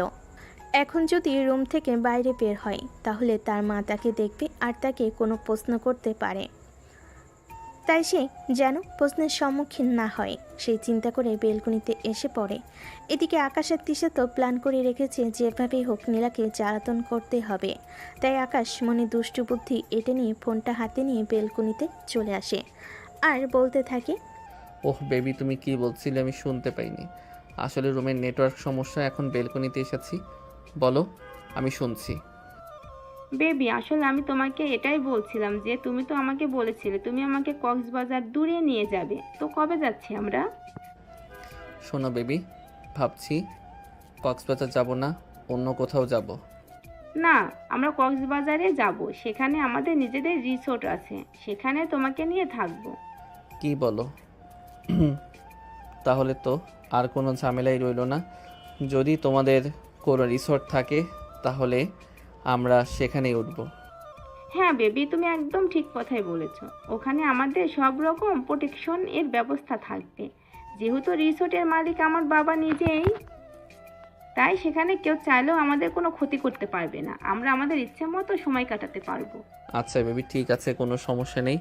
তবে তোমাকে যেটা বলেছিলাম সেটা মনে থাকে যেন। তুমি কিন্তু ওই ইউরোপিয়ান মেয়েদের মতো ছোট ছোট ড্রেস পরবে তখন। অমন বেবি, এটা আবার বলতে হয় নাকি? শোনো, আমি না অন্য সব মেয়েদের মতো গাইয়া নই। আমি রুচিশীল, রুচিসম্মত একটা মেয়ে। আমি জানি কখন কোথায় কী ড্রেস পরতে হয়। এই জন্যই তো তোমাকে আমার এতটা ভালো লাগে, তাই তো আমি তোমার প্রেমে এইভাবে হাবুডুবু খাচ্ছি। এইটা নিজের তোমাকে আমার এত ভালো লাগে, আর তাই তো আমি তোমার প্রেমে এইভাবে হাবুডুবু খাচ্ছি। তোমার প্রতি আমার যতটা ফিলিংস আসে, অন্য কোনো মেয়ের প্রতি আমার সেরকম কোনো ফিলিংস কখনোই আসে না, কারণ তারা তো আর তোমার মতো হট লুকিং নয়। এরপর আরও অনেক রোমান্টিক কথা বলতে থাকে তিশার। আকাশ নীলা এসব কিছু সহ্য করতে না পেরে অবশেষে বেলকনি থেকেও রুমের ভিতর চলে যায়। আর এটা দেখে আকাশ হাসতে হাসতে ফোনটা কেটে দেয় আর রুমের ভিতর চলে আসে। রুমে আসে যখন দেখতে পাই গাল ফুলিয়ে বসে আছে নীলা, তখনই আকাশ নীলাকে উদ্দেশ্য করে বলতে থাকে, কি ব্যাপার, তোমার আবার কি হলো? তুমি এভাবে গাল ফুলিয়ে এখানে চলে এসেছো কেন? ছি ছি, তোমাদের মেন্টালিটি এতটা নিচু, আমার তো ভাবতেই অবাক লাগছে। এখানে মেন্টালিটির কি আছে? আমরা দুজন রিলেশনে আছি, আমরা এসব কিছু করতেই পারি। তাছাড়া তুমি কি তোমার বয়ফ্রেন্ডের সঙ্গে এসব করো না নাকি? তুমি কি নিজেকে ধোয়া তুলসী পাতা প্রমাণ করতে চাইছো? দেখ, আমরা প্রেম করি ঠিক আছে, কিন্তু এসব নোংরা কাজ কখনো চিন্তাও করতে পারি না। আর এসব নোংরা চিন্তা আমাদের মনে কখনো আসেও না। সে তোমরা কি করো না করো সেটা তোমরা নিজেরাই খুব ভালোভাবে জানো। এখানে আমার তো বলার কিছুই থাকে না, কারণ আমি তো আর তোমাদের পিছনে সিকিউরিটির মতো লেগে থাকি না। এই বলে আকাশ নীলার রুম থেকে বের হয়ে চলে গেল। আর এইদিকে পরের দিন ভার্সিটিতে এসে নীলা তার বয়ফ্রেন্ডকে নিয়ে ক্যাম্পাসে বসে আছে। তখনই আকাশ সেখানে এসে উপস্থিত হয় আর আকাশ নীলার সামনে তার বয়ফ্রেন্ডকে উদ্দেশ্য করে বলতে থাকে, কি ব্যাপার ভাই সাহেব, নিজের বউকে কি আদর যত্ন করেন না, নাকি অন্যের ভালোবাসা দেখলে শরীরে জ্বালা উঠে যায়? কথাটা শুনে রেগে যায় নীলা আর উঠে দাঁড়িয়ে বলতে থাকে, এগুলো কোন ধরনের অসভ্যতামি? আমি আবার অসভ্যতামির কি করলাম? তুমি তো আমার গার্লফ্রেন্ডের সঙ্গে যখন আমি রোম্যান্স করি সেটা দেখলে সহ্য করতে পারো না। তাই তো আমি তোমার বয়ফ্রেন্ডকে বলে দিচ্ছি যাতে তোমার সঙ্গে রোম্যান্স করে, যাতে তুমি অন্যেরটা দেখলে রেগে না যাও।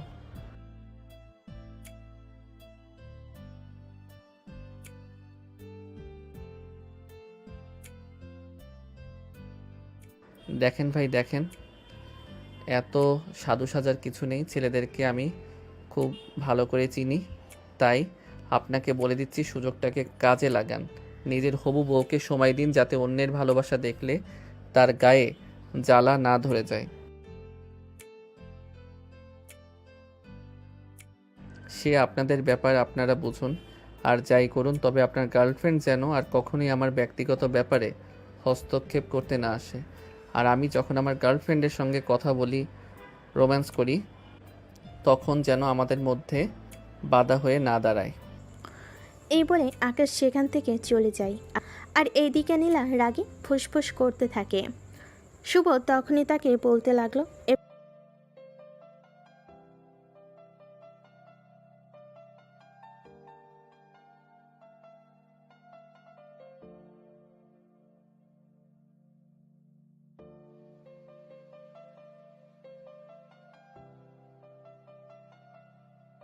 ও আচ্ছা, তাই বুঝি। আমি তো ওই হারামজাদাটাকে বাড়ি থেকে বের করে দিতে পারবো না, কারণ বাড়িটা আমার নয়। তবে চাইলে তোমার সঙ্গে ব্রেকআপ তো করতে পারি।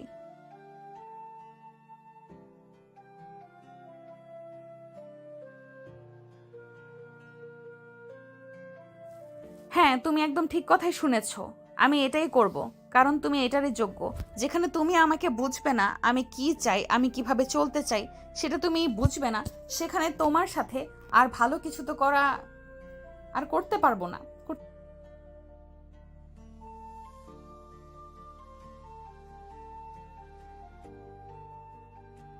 তোমাকে চেনার আর কোনো প্রয়োজন মনে করছি না। আজ থেকে তুমি আমার সঙ্গে যোগাযোগ করার কোনো চেষ্টা করবে না। তোমার আর আমার সম্পর্ক এখানেই শেষ। ভালো থেকো, আল্লাহ হাফেজ। এরপর শুভ নীলাকে আর কিছু বলতে চাইলেও নীলা শুভর আর কোনো কথা শুনল না। চুপচাপ সেখান থেকে উঠে চলে আসলো। আর এদিকে দূরে দাঁড়িয়ে এই সমস্ত ঘটনা পর্যবেক্ষণ করছিল আকাশ, আর মনে মনে এমন কিছু একটা অপেক্ষা করছিল যেটাই নীলাকে শুভর কাছ থেকে ফিরিয়ে নিয়ে আসবে এবং তার জন্য প্লাস পয়েন্ট হয়ে দাঁড়াবে। শুধু এই খুশির সংবাদটা তার বন্ধুকে দিতে এক মুহূর্ত দেরি করলো না। দৌড়ে ক্লাসরুমে চলে গেল আর তার বন্ধুকে সব কিছু খুলে বলল। তখনই তার বন্ধু বলতে লাগলো, এটা তো খুবই ভালো খবর। এবার কিন্তু তোকে খুব মারতে হবে, বুঝে শুনে পা ফেলতে হবে। হ্যাঁ, সেটা তো আমি খুব ভালো করেই জানি আর খুব ভালোভাবেই বুঝতে পারছি, কিন্তু কিভাবে কি করব সেটাই বুঝতে পারছি না।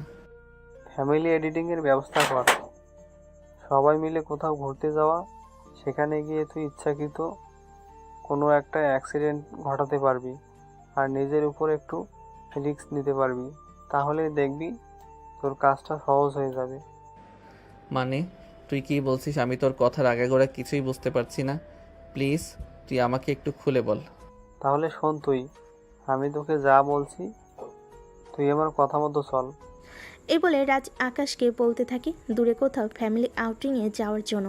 আর যেখানে গিয়ে ইচ্ছাকৃতভাবে একটা অ্যাক্সিডেন্ট ঘটিয়ে সেটাকে নিজের হাতে বানিয়ে নেওয়া, যেখানে আকাশকে হতে হবে বেশ কিছুদিনের জন্য অসুস্থ বা নিজের মোটামুটি একটা ক্ষতি করতে হবে, যাতে ফ্যামিলির মানুষজন সবাই আকাশকে সুস্থ করা এবং বাঁচিয়ে তোলার জন্য আপ্রাণ চেষ্টা করতে থাকে। আর আকাশ যেন সেই সুযোগটাকেই কাজে লাগায় আর কখনোই যেন নীলাকে সে তার জীবনে চেয়ে নেয়। এই কথা শুনে আকাশ বলতে থাকে, তার জন্য একটু চিন্তা ভাবনা করতে হবে, কারণ হুট করে কোথাও চলে যাওয়া যায় না। কোথাও গেলে আমি আমার প্ল্যানটা ঠিকঠাকভাবে সাকসেস করতে পারবো, সেটাই আগে আমাকে চিন্তা করতে হবে আর তারপর বাসা থেকে বের হতে হবে। এই বলে সেদিনের মতো বন্ধুদের কাছ থেকে বিদায় নিয়ে বাসায় চলে আসে। সেই দিন সারা রাত আকাশ চিন্তা করলো কিভাবে কি করা যায়। পরের দিন সকালবেলা যখন সবাই মিলে একসাথে নাস্তার টেবিলে বসলো, তখনই আকাশ তার খালামণিকে উদ্দেশ্য করে বলতে লাগলো, খালামণি, অনেক দিন হলো কোথাও ঘুরতে যাওয়া হয় না, চলো এবার একটু কোথাও থেকে ঘুরে আসি। হ্যাঁ, এটা তো একদম ঠিক বলেছিস। অনেক দিন বাসায় আসছি, কোথাও ঘুরতে যাওয়া হয় না। আচ্ছা নীলার আব্বু, বলো তো কোথায় যাওয়া যায়? অন্য কোথাও তো আপাতত যেতে ইচ্ছে করছে না। একটা কাজ করা যায়, চলো আমরা আকাশের গ্রামের বাড়ি থেকে ঘুরে আসি। সেখানে আকাশের দাদা দাদু আর চাচা ফুফুরা থাকে। আকাশ যেন মনে মনে এমন কিছুর জন্য একটা অপেক্ষা করছিল, কারণ তার পরিচিত জায়গা গেলে কিছু একটা করতে তার জন্য সুবিধা হবে। তাই সে তখনই নীলার আব্বুকে বলতে লাগলো, হ্যাঁ খালামণি, খালু একদম ঠিক কথাই বলেছে। আমরা না হয় গ্রামের বাড়ি থেকেই ঘুরে আসি। অনেক দিন গ্রামে যাওয়া হয় না, সবারই খুব ভালো লাগবে সেখানে সময় কাটালে। আমি কিন্তু তোমাদের সঙ্গে কোথাও যাচ্ছি না। আমাকে প্লিজ এইসবের মধ্যে জড়িও না, আমার এসব ভালো লাগে না। এভাবে বলে না মা, আমাদের জন্ম আর বেড়ে ওঠা দুটোই এই গ্রামে। আমরা গ্রামের মানুষ, মাটির মানুষ। গ্রাম আমাদের বারবার তার কাছে টানি। আমরা আগামী সপ্তাহে এই গ্রামে যাচ্ছি, সবাই তৈরি হয়ে থেকো, আর যার যা কিছু লাগবে কেনাকাটা করে নিও। এই বলে নাস্তার টেবিল ছেড়ে উঠে যান নীলার আব্বু। নীলা যদিও তার আব্বুকে কোনো কিছু বলার চেষ্টা করছিল, কিন্তু তিনি চলে যাওয়াতে নীলার সেটা পারল না। এরপর দেখতে দেখতে প্রায় সপ্তাহ চলে গেল। সেদিন বিকেলবেলা নীলা আর আকাশ দুজনে ভার্সিটি থেকে আসছে। এইদিকে নীলার আম্মু দুজনকে উদ্দেশ্য করে বলতে লাগলো, শোনো, আমরা আগামীকালকে এই গ্রামের উদ্দেশ্যে রওনা দিচ্ছি। দুজনেই নিজেদের জিনিসপত্র গুছিয়ে নাও। দুজন বলতে তুমি কাকে বোঝাতে চাইছো? আমি তো তোমাদেরকে আগেই বলে দিয়েছি আমি গ্রামে যাব না। গ্রাম আমার একদম ভালো লাগে না, কিন্তু তারপরেও কেন তোমরা আমাকে জোর করতে চাইছো? তখনই পাশ থেকে আকাশ নীলাকে উদ্দেশ্য করে বলতে থাকে, আপু, আমি জানি তোমার উপর দিয়ে অনেক স্ট্রেস যাচ্ছে, এই জন্যই তো বলছি আমরা গ্রাম থেকে ঘুরে আসি। গ্রামে গেলে তোমারও ভালো লাগবে আর আমাদেরও। কথাটা শুনে নীলা আর কিছু বলতে চাইলেও মুহূর্তের মধ্যেই থেমে গেল, কারণ সে খুব ভালোভাবে বুঝতে পারল আকাশ তার জন্য এসব কিছু করেছে। এখন যদি সে উল্টে যায় তাহলে হয়তো এখানে খারাপ কিছু হয়ে যেতে পারে, তাই বরঞ্চ তার কথা মেনে নেওয়াই বুদ্ধিমানের কাজ। তাই নীলা আর কোনো কথা বলল না, সবার সঙ্গে তৈরি হয়ে নিল। আর পরের দিন সকালবেলা সবাই গ্রামের উদ্দেশ্যে রওনা দিল। সেখানে এসে পৌঁছাতে প্রায় বিকেল হয়ে আসলো। তারা বাড়িতে আসে মাত্রই বাড়ির সব আত্মীয় স্বজন তাদেরকে সাদর সম্ভাষণ জানিয়ে ভিতরে নিয়ে গেল।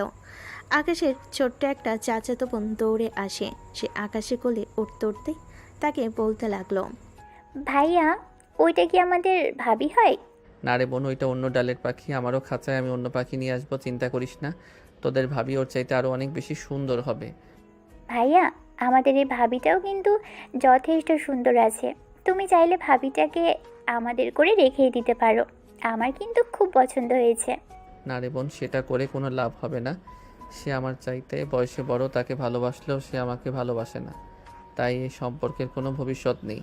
তাহলে আর কি বলবো ভাইয়া, তোমার ব্যাড লাক। এমন সুন্দরী একটা মেয়েকে তুমি আমাদের ভাবি বানাতে পারলে না, ভাবতেই আফসোস লাগছে। তখনই পাশ থেকে নীলা আকাশকে উদ্দেশ্য করে বলতে লাগলো, আকাশ, এখন কিন্তু একটু বেশি হয়ে যাচ্ছে। এইটুকু ছোট বাচ্চাকে তুই এসব কি বলছিস? তোর লজ্জা করে না? আরে ভাবি শোনো, আমাকে দেখতে পিচ্চি লাগতে পারে, কিন্তু আমি কিন্তু অতটাও পিচ্চি নই যতটা তুমি ভাবছো। আমি কিন্তু মোটামুটি সব বুঝি। এইটুকুন একটা পিচ্চি মেয়ে, বয়স 6 থেকে 7 বছর হবে, আর এতেই এত পাকা পাকা কথা বলছে। এটা দেখে অবাক হয়ে যায় নীলা। আর তারপর এই পিচ্চিটাকে উদ্দেশ্য করে বলতে থাকে, আসলে কি জানো, ব্যবহারে বংশের পরিচয়।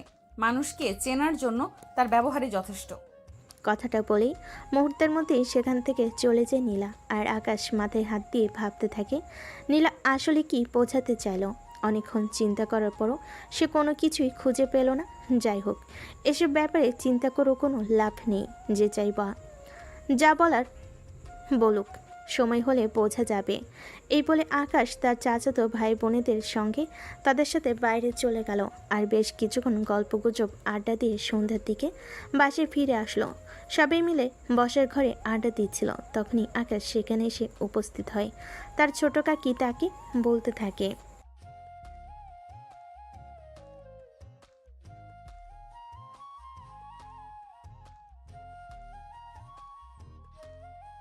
সে আর আশা করে লাভ নেই ছোট কাকি। তোমাদের ছেলের কপালে এমন বউ জোটার আশা করো না।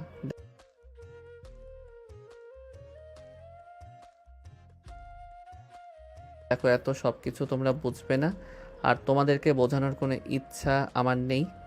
তবে যে জিনিসটা আমার নয়, আমার হবে না, সেই জিনিসটার প্রতি কোনো আকাঙ্ক্ষা আমার নেই। তোমরা গল্প করো, আমি আসছি। এই বলে আকাশ আর কাউকে কথা বলার সুযোগ না দিয়ে সোজা রুমের ভিতরে চলে আসে। এদিকে নীলাও সেখান থেকে উঠে আকাশের পিছন পিছন চলে আসে। আকাশ যখন রুমের ভিতর একা একা বসেছিল তখনই নীলা সেই রুমে প্রবেশ করে আর আকাশকে বলতে থাকে, আচ্ছা, তোর সমস্যাটা কি বলতো শুনি? আমি তো কিছুই বুঝতে পারছি না। তুই সব সময় এভাবে আমাকে ঠেস দিয়ে কথা বলিস কেন? তোমাকে ঠেস দিয়ে কথা বলার কোনো ইচ্ছে আমার নেই। আর হ্যাঁ, তোমাকে আমি ছোট্ট করে বলে দিচ্ছি, আমার ফ্যামিলির মানুষের সামনে অতটাও ভালো সাজতে যেও না যতটা তুমি নাও। এই কথাটা শুনে নীলা কিছুটা রেগে যায় আর বলতে থাকে, তুই নিজেকে কি মনে করিস? আমি তোর পেছনে পড়ে আছি? তোকে বিয়ে করার জন্য পাগল হয়ে আছি? তোর ফ্যামিলির মানুষদের আমার ইমপ্রেস করতে হবে? আমার বই গেছে তোর ফ্যামিলির মানুষদেরকে ইমপ্রেস করতে। এই বলে রাগে ফুসফুস করতে করতে সেখান থেকে চলে যায় নীলা। আর এইদিকে আকাশ তখনই তার বন্ধু রাজকে ফোন দিল। রাজের সঙ্গে বেশ কিছু সময় কথা বলল। আর তারপর তারা দুজন মিলে পরিকল্পনা করতে লাগলো পরবর্তী জালটা কিভাবে পাতা যায় যাতে জালের ভিতর পাখিটা ধরা পড়ে। তখন রাজ আকাশকে বলতে থাকে, তোদের বাড়ির আশেপাশে কোথাও খরস্রোতা নদী আছে? হ্যাঁ, আমাদের গ্রামের পাশেই একটা খরস্রোতা নদী আছে, যেটা সারা বছর বয়ে চলে। তাছাড়া এখন তো বর্ষার সিজন, এখন নদীতে পানি টইটম্বুর।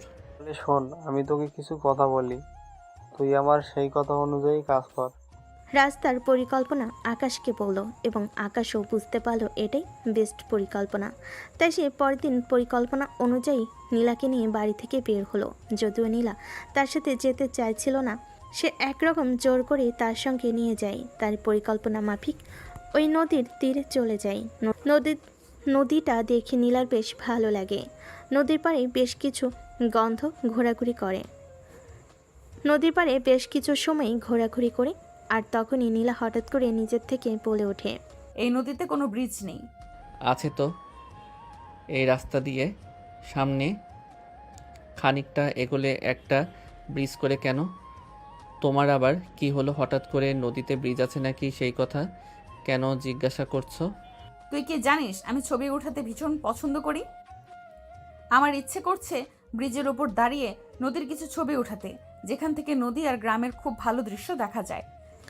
আকাশ যেন এমন মুহূর্তের জন্যই অপেক্ষা করছিল। সে আর এক সেকেন্ডও দেরি না করে নীলাকে বলতে লাগলো, ও আচ্ছা, এবার ঠিক আছে, কোনো সমস্যা নেই। তাহলে তুমি চলো আমার সঙ্গে, আমি তোমাকে ব্রিজের কাছে নিয়ে যাচ্ছি, তারপর তোমার যত ইচ্ছা ছবি উঠাও।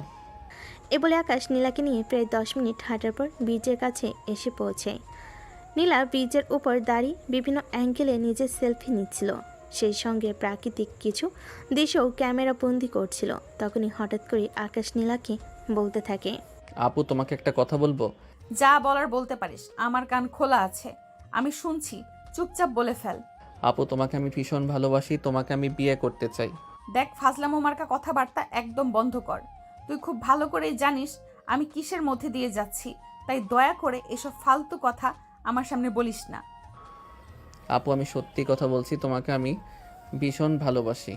হ্যাঁ, তোকেও আমি ভীষণ ভালোবাসি, কিন্তু শুধুমাত্র আপন ছোট ভাই হিসাবে। আরে আপু, তুমি আমাকে আপন ভাই কেন বলছো? আমাদের তো মা আলাদা। তুমি আমার খালাতো বোন, তুমি তো আমার আপন বোন নও। তাছাড়া তোমার বাবা আর আমার বাবার মধ্যে রক্তের কোনো সম্পর্ক নেই। দেখ, ফাজলামো মার্কা কথা বলা বন্ধ কর, শুধু তোর জন্যই এখানে এসেছি, নয়তো আসতাম না। তাছাড়া তুই খুব ভালোভাবেই জানিস কয়েকদিন হলো আমার বয়ফ্রেন্ডের সঙ্গে আমার ব্রেকআপ হয়েছে। এমনিতেই মন মানসিকতা ভালো নেই, তুই আমাকে রাগাস না। তোমায় কেন আমি রাগাতে যাব বলো শুনি? ভালোবাসি তো তোমায়, ভীষণ ভালোবাসি তোমাকে। আমি আমার বউ করে পেতে চাই, আর এই জন্যই তো এত কিছু করলাম। কথাটা শুনে কিছুক্ষণের জন্য থমকে যায় নীলা। সব কিছু করলাম মানে বুঝতে পারছে না নীলা, তাই নীলা আকাশকে বলে, এত কিছু করলি মানে তুই কি বলতে চাইছিস? আমি কিছুই বুঝতে পারলাম না। দেখো, তুমি সব কিছু জেনেও যদি না জানার ভান করো তাহলে তো কিছুই করার নেই। আমি ইচ্ছা করি তোমার বয়ফ্রেন্ডের সঙ্গে তোমাকে ব্রেকআপ করিয়েছি, কারণ আমি তোমাকে ভালোবাসি। আমার পর দ্বিতীয় কোনো পুরুষ তোমার জীবনে আসুক, এটা আমি চাই না। আমি এটা বিশ্বাস করি না, ওর মেন্টালিটি খারাপ, তাই আমি ওকে ছেড়ে দিয়েছি। কিন্তু তার মানে এই নয় যে আমি তোর মতো একটা ছেলেকে বিয়ে করব আর নিজের জীবনটাকে বরবাদ করে দেব। তোমার জীবন বরবাদ হবে না। আমি তোমায় ভীষণ ভালোবাসি আর তোমাকে ভীষণ ভালো রাখবো। তুমি আমার উপর একটু ভরসা রাখো, আমি কখনোই তোমাকে কোনো কষ্ট দিব না। ফালতু বকা বন্ধ কর আর বাড়িতে চল, সন্ধ্যা হয়ে আসছে। এমনিতেই গ্রাম এলাকা একটু পরেই অন্ধকার হয়ে যাবে। বাড়িতে তো পরে যাব, তার আগে তুমি আমাকে বলো তুমি আমায় ভালোবাসবে কিনা, আমাকে বিয়ে করবে কিনা। দেখ আকাশ, আমি এখনো সম্পূর্ণ সুস্থ আছি, আমার মাথা খারাপ হয়ে যায়নি যে আমি তোর মতো পাগলামি করতে যাব। বিলিভ মি, আমি কোনো পাগলামি করছি না, যা সত্য তাই বলছি। আমি তোমাকে ভালোবাসি আর তোমাকে বিয়ে করতে চাই। তোমাকে নিয়ে আমি আমার বাকি জীবনটা পার করতে চাই। দেখ, এখন কিন্তু সত্যি বলছি, আমার মেজাজ খারাপ হচ্ছে। কানের নিচে এমন দুইটা দিব যে জীবনে এসব ফালতু বকা বন্ধ করে দিবি, আর কখনো এসব ফালতু কথা বলবি না। ঠিক আছে, তুমি আমার কথা বিশ্বাস করবে না তাই তো? তবে আমি তোমায় একটা কথা বলে দিচ্ছি, তোমাকে যদি আমি না পাই তাহলে আমার এই জীবনে আমি রাখবো না। সব কিছু কি ফাজলামি পেয়েছিস? চুপচাপ এখান থেকে চল। যাব না আমি, যতক্ষণ পর্যন্ত তোমার মুখ থেকে ভালোবাসার কথা না শুনবো। তুমি যদি আমাকে ভালো না বাসো তাহলে আমি আমার এই জীবন রাখবো না, আমি আত্মহত্যা করব। অনেক ফাজলাম হয়েছে, বললাম তো চুপচাপ বাড়িতে চল। ঠিক আছে, তুমি যখন আমার কথা বিশ্বাস করবে না তখন আমি মরে গিয়েই প্রমাণ করে দেব তোমাকে আমি কতটা ভালোবাসি। এই বলে আকাশ ব্রিজের রেলিংয়ের উপর উঠে দাঁড়ালো। নীলা তখন মনে মনে ভাবছিল এগুলো শুধুই খেয়ালি, তাই সেই মোবাইলটা হাতে নিয়ে আবারও ছবি ওঠানোতে ব্যস্ত হয়ে পড়ল। আর ঠিক তখনই হুট করে নীলা টের পায় পাশ থেকে কিছু একটা টুপ করে পানিতে পড়ে গেছে। নীলা কিছু বুঝে ওঠার আগে পিছন দিকে তাকিয়ে দেখে আকাশ কোথাও নেই। মুহূর্তের মধ্যেই দু চোখ অন্ধকার হয়ে আসলো নীলার। তবে কি আকাশ পানিতে পড়ে গেছে? নীলা চারপাশে তাকিয়ে দেখে আশেপাশে কেউ নেই। এই তো একটু আগেই আকাশ এখানে ছিল। তখনই নীলা নিচের দিকে তাকায়, দেখতে পায় আকাশ পানিতে ডুবে যাচ্ছে। বাঁচার জন্য আফরান চেষ্টা করছে। নীলা চিৎকার দিয়ে ওঠে আকাশকে বাঁচানোর জন্য। চারপাশ থেকে মানুষকে ডাকতে থাকে কেউ এসে তাকে সাহায্য করার জন্য। প্লিজ হেল্প, কে কোথায় আছেন? একটু এইদিকে আসেন, আমার ভাই পানিতে পড়ে গেছে, তাকে একটু বাঁচান প্লিজ, আপনারা এইদিকে আসুন। নীলার চিৎকার শুনে গায়ের মানুষ এগিয়ে আসে, কিন্তু তখন আর আকাশকে সেখানে দেখা যায় না। নীলার ভয়ে আত্মা উড়ে যাওয়ার মতো অবস্থায় আছে, বুঝতে পারছে না আকাশ কোথায় তলিয়ে গেছে। তবে কি পানিতে ডুবে মারা গেছে? নীলা তখন অনেক কান্না করতে থাকে আর গ্রামবাসী সবাইকে বলতে থাকে, প্লিজ আপনারা কিছু করুন, আমার ভাইটা পানিতে ডুবে গেছে, আপনারা প্লিজ আমার ভাইটাকে একটু বাঁচিয়ে দিন। গ্রামবাসীরা তখন সবাই নীলাকে সান্ত্বনা দিয়ে আকাশকে খোঁজার চেষ্টা করে। অনেকেই পানিতে নেমে যায়, কিন্তু আকাশকে কোথাও খুঁজে পায় না। প্রায় 1 ঘন্টা ধরে সবাই মিলে খোঁজাখুঁজি করে, কিন্তু আকাশে কোনো খোঁজ মেলে না। এদিকে নীলা কান্না করে একদম গাল ফুলিয়ে ফেলেছে। এখন সে বাড়িতে গিয়ে কী বলবে? তার জন্য আকাশ আত্মহত্যা করেছে, এটা তো সে কোনোভাবেই মেনে নিতে পারবে না। এদিকে সন্ধ্যা ঘনিয়ে অন্ধকার হতে চলো। লোকেরা চলে যাওয়ার জন্য তাগাদা দিচ্ছিল। সবাই নীলাকে বলছিল বাড়িতে চলে যাওয়ার জন্য, আর বাড়ি থেকে লোক নিয়ে এসে তারপর ডুবুরি দিয়ে খুঁজে দেখার জন্য। নীলা তখন সবাইকে বলতে লাগলো, আপনারা প্লিজ কিছু একটা করুন না, দেখুন না কোনোভাবে আমার বাইককে খুঁজে পাওয়া যায় কি না। প্লিজ আপনারা সবাই আমাকে একটু সাহায্য করুন, তা না হলে বাড়িতে আমি মুখ দেখাতে পারবো না। সবাই আমাকে ভুল বুঝবে, সবাই ভাববে আমার জন্য আমার ভাই পানিতে ডুবে মারা গেছে। এলাকার লোকেরা তখন বলতে থাকে, এতই যখন ভাইয়ের জন্য দরদ উতলে পড়ছে, তাহলে কেন আগে তিনি নিজের ভাইকে সামলালেন না? এই কথা শুনে নীলার কান্নার গতি আরও বেশি বাড়তে থাকে। সে চিৎকার দিয়ে কান্না করতে থাকে আর বলতে থাকে, হায় আল্লাহ, এখন আমি কি করব? আমাকে সারা জীবন একজনের মৃত্যুর দায়ভার নিয়ে বেঁচে থাকতে হবে। আল্লাহ তুমি আমাকে সাহায্য করো, আমি আর জীবনেও কখনো এমন করব না। আকাশ প্লিজ তুই ফিরে আয়, তুই যা বলবি আমি তাই শুনবো, তোর কথা আর কখনোই অমান্য করব না। কিন্তু তুই প্লিজ আমাকে এত বড় একটা অপবাদ দিস না, সবাই ভাববে আমি তোর খুনি। এই বলে নীলা আরও জোরে জোরে কান্না করতে থাকে। এদিকে আকাশ তখন এইসব কিছু ভিড়ের মধ্যে মিশে গিয়ে দেখছিল আর মনে মনে হাসছিল। এদিকে সময় যতই গড়তে লাগলো, নীলার কান্নার গতি আরও বেশি বাড়তে লাগলো। প্লিজ আকাশ তুই ফিরে আয়, আমি তোকে বিয়ে করব, অন্য কাউকে বিয়ে করব না, কিন্তু তারপরেও তোর মৃত্যুর দায় নিয়ে বেঁচে থাকতে পারবো না। তুই আমাকে এই অপবাদের হাত থেকে রক্ষা কর, তোকে রিকোয়েস্ট করছি, আমি আল্লাহকে সাক্ষী রেখে বলছি আমি তোকেই বিয়ে করব। কথাটা শোনা মাত্রই আকাশ ভিড়ের মধ্য থেকে নীলার সামনে এসে দাঁড়ালো আর তারপর বলতে লাগলো, এটা এখন বলতে পারছো, তাহলে আগে কেন বললে না? তাহলে কি তোমার জন্য আমাকে এই নদীতে পড়ে এতক্ষণ হাবুডুবু খেতে হয়? তো মানে এইসব তুই কি বলছিস? তার মানে তুই অনেকক্ষণ আগেই পানি থেকে নিজে নিজেই উঠে গেছিস আর আমাকে শুধু শুধু কান্না করিয়েছিস? তা না হলে কি তুমি আমাকে বিয়ে করবে? এটা তোমাকে নিয়ে স্বীকার করাতে পারতাম না কি? তোমাকে দিয়ে এই কথাটা স্বীকার করানোর জন্য আমাকে এইটুকু নাটক করতে হলো। I am so sorry. হ্যাঁ, কুত্তা বিলাই বান্দর, তুই ইচ্ছে করেই আমার সঙ্গে এরকমটা করেছিস যাতে আমি তোকে বিয়ে করতে রাজি হয়ে যাই। একদমই তাই। আর এখন এলাকার সমস্ত মানুষ সাক্ষী তুমি আমাকে বিয়ে করবে বলেছো। এখন যদি তুমি আমাকে বিয়ে না করো তাহলে কিন্তু হবে না। আমি তোকে কখনোই বিয়ে করব না, কারণ তুই আমার সঙ্গে প্রতারণা করেছিস, আর কোনো প্রতারককে আমি কখনোই বিয়ে করতে পারি না। সেটা বললে হবে না। এলাকাবাসী আপনারা তো সবাই শুনেছেন নীলা আমাকে বলেছে বিয়ে করবে, আর এখন সেটা অস্বীকার করছে। আপনারাই বলুন এটা কি হয়? এই কথা শুনে এলাকার সবাই আকাশের সঙ্গে তাল মিলালো আর সবাই বলতে লাগলো, নীলা যখন একবার আল্লাহকে সাক্ষী রেখে বলেছে সে আকাশকে বিয়ে করবে, যদি আকাশ ফিরে আসে তাহলে এখন সেই কথাই রক্ষা করা নীলার দায়িত্ব এবং কর্তব্য। তা না হলে পরকালে আল্লাহর কাছে এটার জন্য কঠিন জবাবদিহিতা করতে হবে নীলাকে। তখনই আকাশ বলতে থাকে, এবার তো তুমি শুনতে পেয়েছো এলাকার মানুষ কি বলেছে। এখন তোমাকে বাধ্য হয়েই আমাকে বিয়ে করতে হবে। যাই হোক, আপনারা সবাই চলে যান। সময় হলে যদি নীলে আমাকে বিয়ে করতে রাজি না হয়, তাহলে আমি আপনাদেরকে আপনাদের বাড়িতে ডাকবো। সবাই চলে আসবেন। বলতেই এলাকার লোকজন সবাই সেখান থেকে চলে গেল। আর এদিকে সন্ধ্যার পর আকাশ নীলাকে নিয়ে বাড়িতে চলে আসে।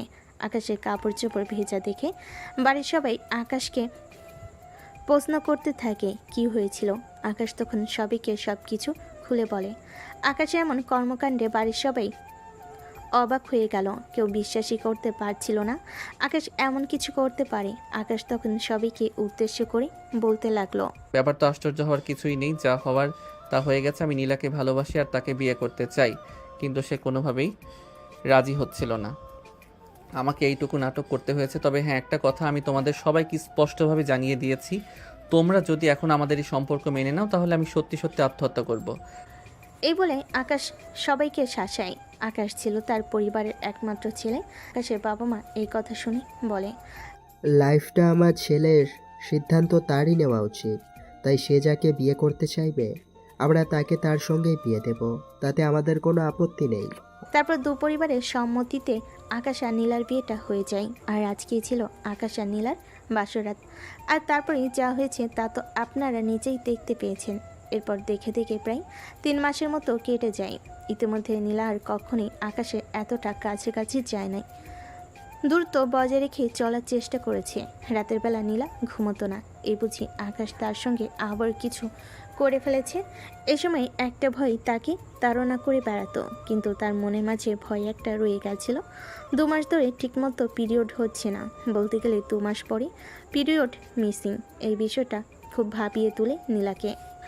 এদিকে তার শরীরটাও বেশ খারাপ লাগছিল, গা গোলাতে লাগতো, বমি আসতো। ফ্যামিলির সবাই তো অনেক খুশি। সবাই মনে মনে ভাবছে নীলার ঘরে হয়তো নতুন সদস্য আসতে চলেছে। আর এই ব্যাপারটা প্রত্যেকটা পরিবারের জন্যই খুশির, কিন্তু নীলাকে সেরকম খুশি উপভোগ করতে দেখা যেত না। এদিকে হঠাৎ করে একদিন নীলা খুব বেশি অসুস্থ হয়ে পড়ে। খাবার খেতে ইচ্ছে করতো না, বমি বমি লাগতো, শরীর খুব দুর্বল। তাই আকাশের আম্মু আকাশকে বলে নীলাকে নিয়ে একবার ডাক্তারের কাছে যাওয়ার জন্য। আকাশ তার আম্মুর কথা মতো নীলাকে নিয়ে ডাক্তারের কাছে চলে গেল। সব কিছু শোনার পর ডাক্তার নীলাকে টেস্ট করাতে বলল। প্রায় 2 ঘন্টা ক্লিনিকে বসে আছে দুজন, কেউ কোনো কথা বলছে না, একদম পিনপতন নীরবতা। কিছুক্ষণ পর টেস্টের রিপোর্ট চলে আসে। আকাশ আর নীলা দুজনই একসঙ্গে রিপোর্টগুলো নিয়ে ডাক্তারের কেবিনে প্রবেশ করলো। ডাক্তার রিপোর্টগুলো দেখে নীলাকে বলতে লাগলো, কংগ্রাচুলেশনস, আপনারা মা বাবা হতে চলেছেন। কথাটা শুনেই নীলার মাথাটা আরও একেবারে মতো চক্কর দিল। তারপর সে নিজেকে একটু সামলে নিয়ে ডাক্তারকে বলতে লাগলো, আরে এসব আপনি কি বলছেন? আপনাদের কোথাও একটা ভুল হচ্ছে, আমি প্রেগনেন্ট নই। দেখুন, আমাদের ভুল হতে পারে, কিন্তু আমাদের যন্ত্রাংশে কোনো ভুল হতে পারে না। আমাদের ক্লিনিকের সব কটা মেশিন একদম ঠিক আছে, আর আমরা শিওর হয়েই বলছি আপনি প্রেগনেন্ট। না, এটা হতে পারে না ডাক্তার। যদি আমি প্রেগনেন্ট হয়েও থাকি, তাহলে আমি অ্যাবর্শন করিয়ে ফেলবো। আমি এই বাচ্চা রাখতে চাই না। কথাটা শোনা মাত্রই আকাশ ডাক্তারের সামনে নীলার গালে ঠাস করে একটা চড় মারল। আর তারপর বলতে লাগলো, তোমার সাহস দেখে আমি অবাক হয়ে বাঁচি না। তুমি নিজেকে কি ভেবেছো বলো তো? তুমি আমার সঙ্গে আমার সন্তানকে খুন করে ফেলার কথা বলছো? হ্যাঁ বলছি, কারণ এই সন্তান আমি কোনোদিনও রাখবো না। আমি আমার নিজের ভবিষ্যৎ নষ্ট করতে চাই না। আমি তো বলেছি 6 মাস পর তোকে ডিভোর্স দিয়ে দিব। এখন যদি আমাদের বাচ্চা হয়, তাহলে আমি তোকে ডিভোর্স দিতে পারবো না। তাছাড়া গর্ভ অবস্থায় ডিভোর্স কার্যকর নয়। যদি আর একবার তুমি এই কথাটা মুখে উচ্চারণ করেছো, তাহলে আমি তোমার 14 গোষ্ঠীকে জেলের ভাত খাইয়ে ছাড়বো। চেনো না তো আমায়। তুমি আমার সন্তানকে হত্যা করবে, তোমার শেষ আমি দেখে নেব। এই বলে আকাশ মুহূর্তের মধ্যেই হসপিটাল থেকে বের হয়ে আসে নীলার সঙ্গে। আর কোনো কথা না বলে সোজা বাসায় চলে আসে। আর নীলার আম্মুকে ফোন দিয়ে বলে, শাশুড়ি আম্মু, কান খুলে শুনে রাখুন, আপনার মেয়ে প্রেগনেন্ট, আমার সন্তানের মা হতে চলেছে। এখন আপনার মেয়ে আমার বাচ্চাকে মেরে ফেলতে চায়, অ্যাবর্শন করতে চায়। যদি আমার সন্তানের কিছু হয়, তাহলে আমি আপনাদের এমন অবস্থা করব যেটা আপনারা কল্পনাও করতে পারবেন না। আরে, তোমার কি মাথা খারাপ হয়ে গেছে? নীলা কেন অপারেশন করাবে? আমি ওর সঙ্গে কথা বলছি, তুমি কোনো চিন্তা করো না, কিচ্ছু হবে না। এই বলে নীলার আম্মু ফোনটা কেটে দেয়। আর এদিকে নীলা হসপিটাল থেকে বের হয়ে আকাশকে কোথাও দেখতে না পেয়ে সোজা তাদের পাশেই চলে যায়। সেখানে গিয়েও নীলার কোনো ফায়দা হলো না। তার মা আবারও বুঝি এসেছে তাকে আবারও আকাশদের বাড়িতে পাঠিয়ে দিল। মায়ের কথা নীলা মেনে নিতে বাধ্য হলো, কারণ তার মা তাকে স্পষ্ট জানিয়ে দিয়েছে যদি এই বাচ্চাকে সে না মানে তাহলে তার বাবা মাকে স্বীকৃতি দিতে অস্বীকার করবে এবং সমস্ত সম্পত্তি সব আকাশের নামে লিখে দিবে, সব কিছু থেকে নীলাকে বঞ্চিত করবে।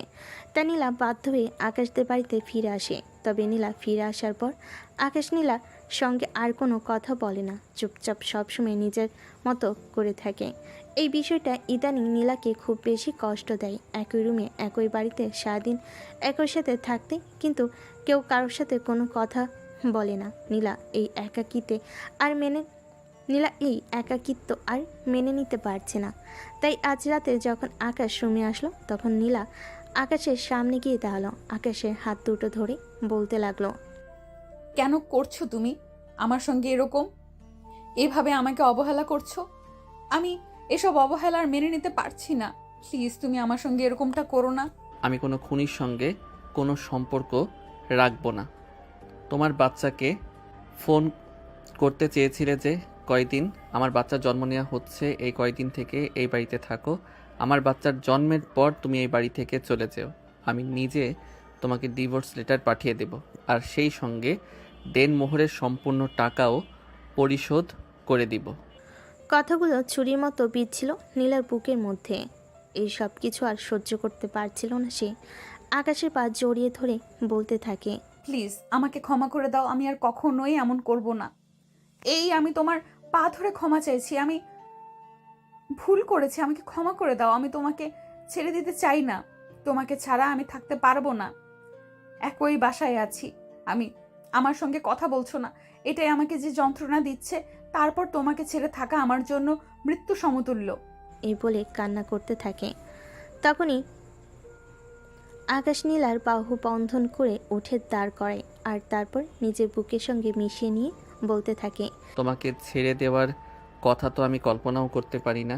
নিজের চাইতেও অনেক বেশি ভালোবাসি তোমায়। এইটুকু করেছি যাতে তুমি তোমার নিজের ভুলটা বুঝতে পারো। সত্যি বলছো তো তুমি? আমায় ডিভোর্স দিবে না তো? না পাগলি, কখনো তোমায় ডিভোর্স দেব না। ভালোবেসে বিয়ে করেছি তোমায় ডিভোর্স দেওয়ার জন্য? তোমাকে সারা জীবন ভালোবেসে আমার এই বুকে আগলে রাখবো। এই বলে আকাশ নীলাকে আরও শক্ত করে বুকের সঙ্গে জড়িয়ে ধরে, আর নীলাও আকাশের বুকে মাথা রেখে একটা শান্তির নিঃশ্বাস নেয়। সুপ্রিয় ভিউয়ার্স, আমাদের আজকের গল্পটি এ পর্যন্তই ছিল। গল্পটি আপনাদের কাছে কেমন লেগেছে ছোট্ট একটা কমেন্টে জানাবেন। ভালো লাগলে লাইক, কমেন্ট অ্যান্ড শেয়ার করে পাশে থাকবেন। এতক্ষণ সাথে থাকার জন্য ধন্যবাদ। সবাই ভালো থাকবেন, সুস্থ থাকবেন। তো দর্শক, আজকের গল্পটির থেকে এখানেই বিদায় নিচ্ছি, আর অপেক্ষা করুন পরবর্তী গল্পের জন্য। সেই পর্যন্ত ভালো থাকবেন এবং লাইক, কমেন্ট, শেয়ার করে আমাদের সাথেই থাকুন। আর নতুনরা কিন্তু সাবস্ক্রাইব করতে ভুলবেন না। আল্লাহ হাফেজ।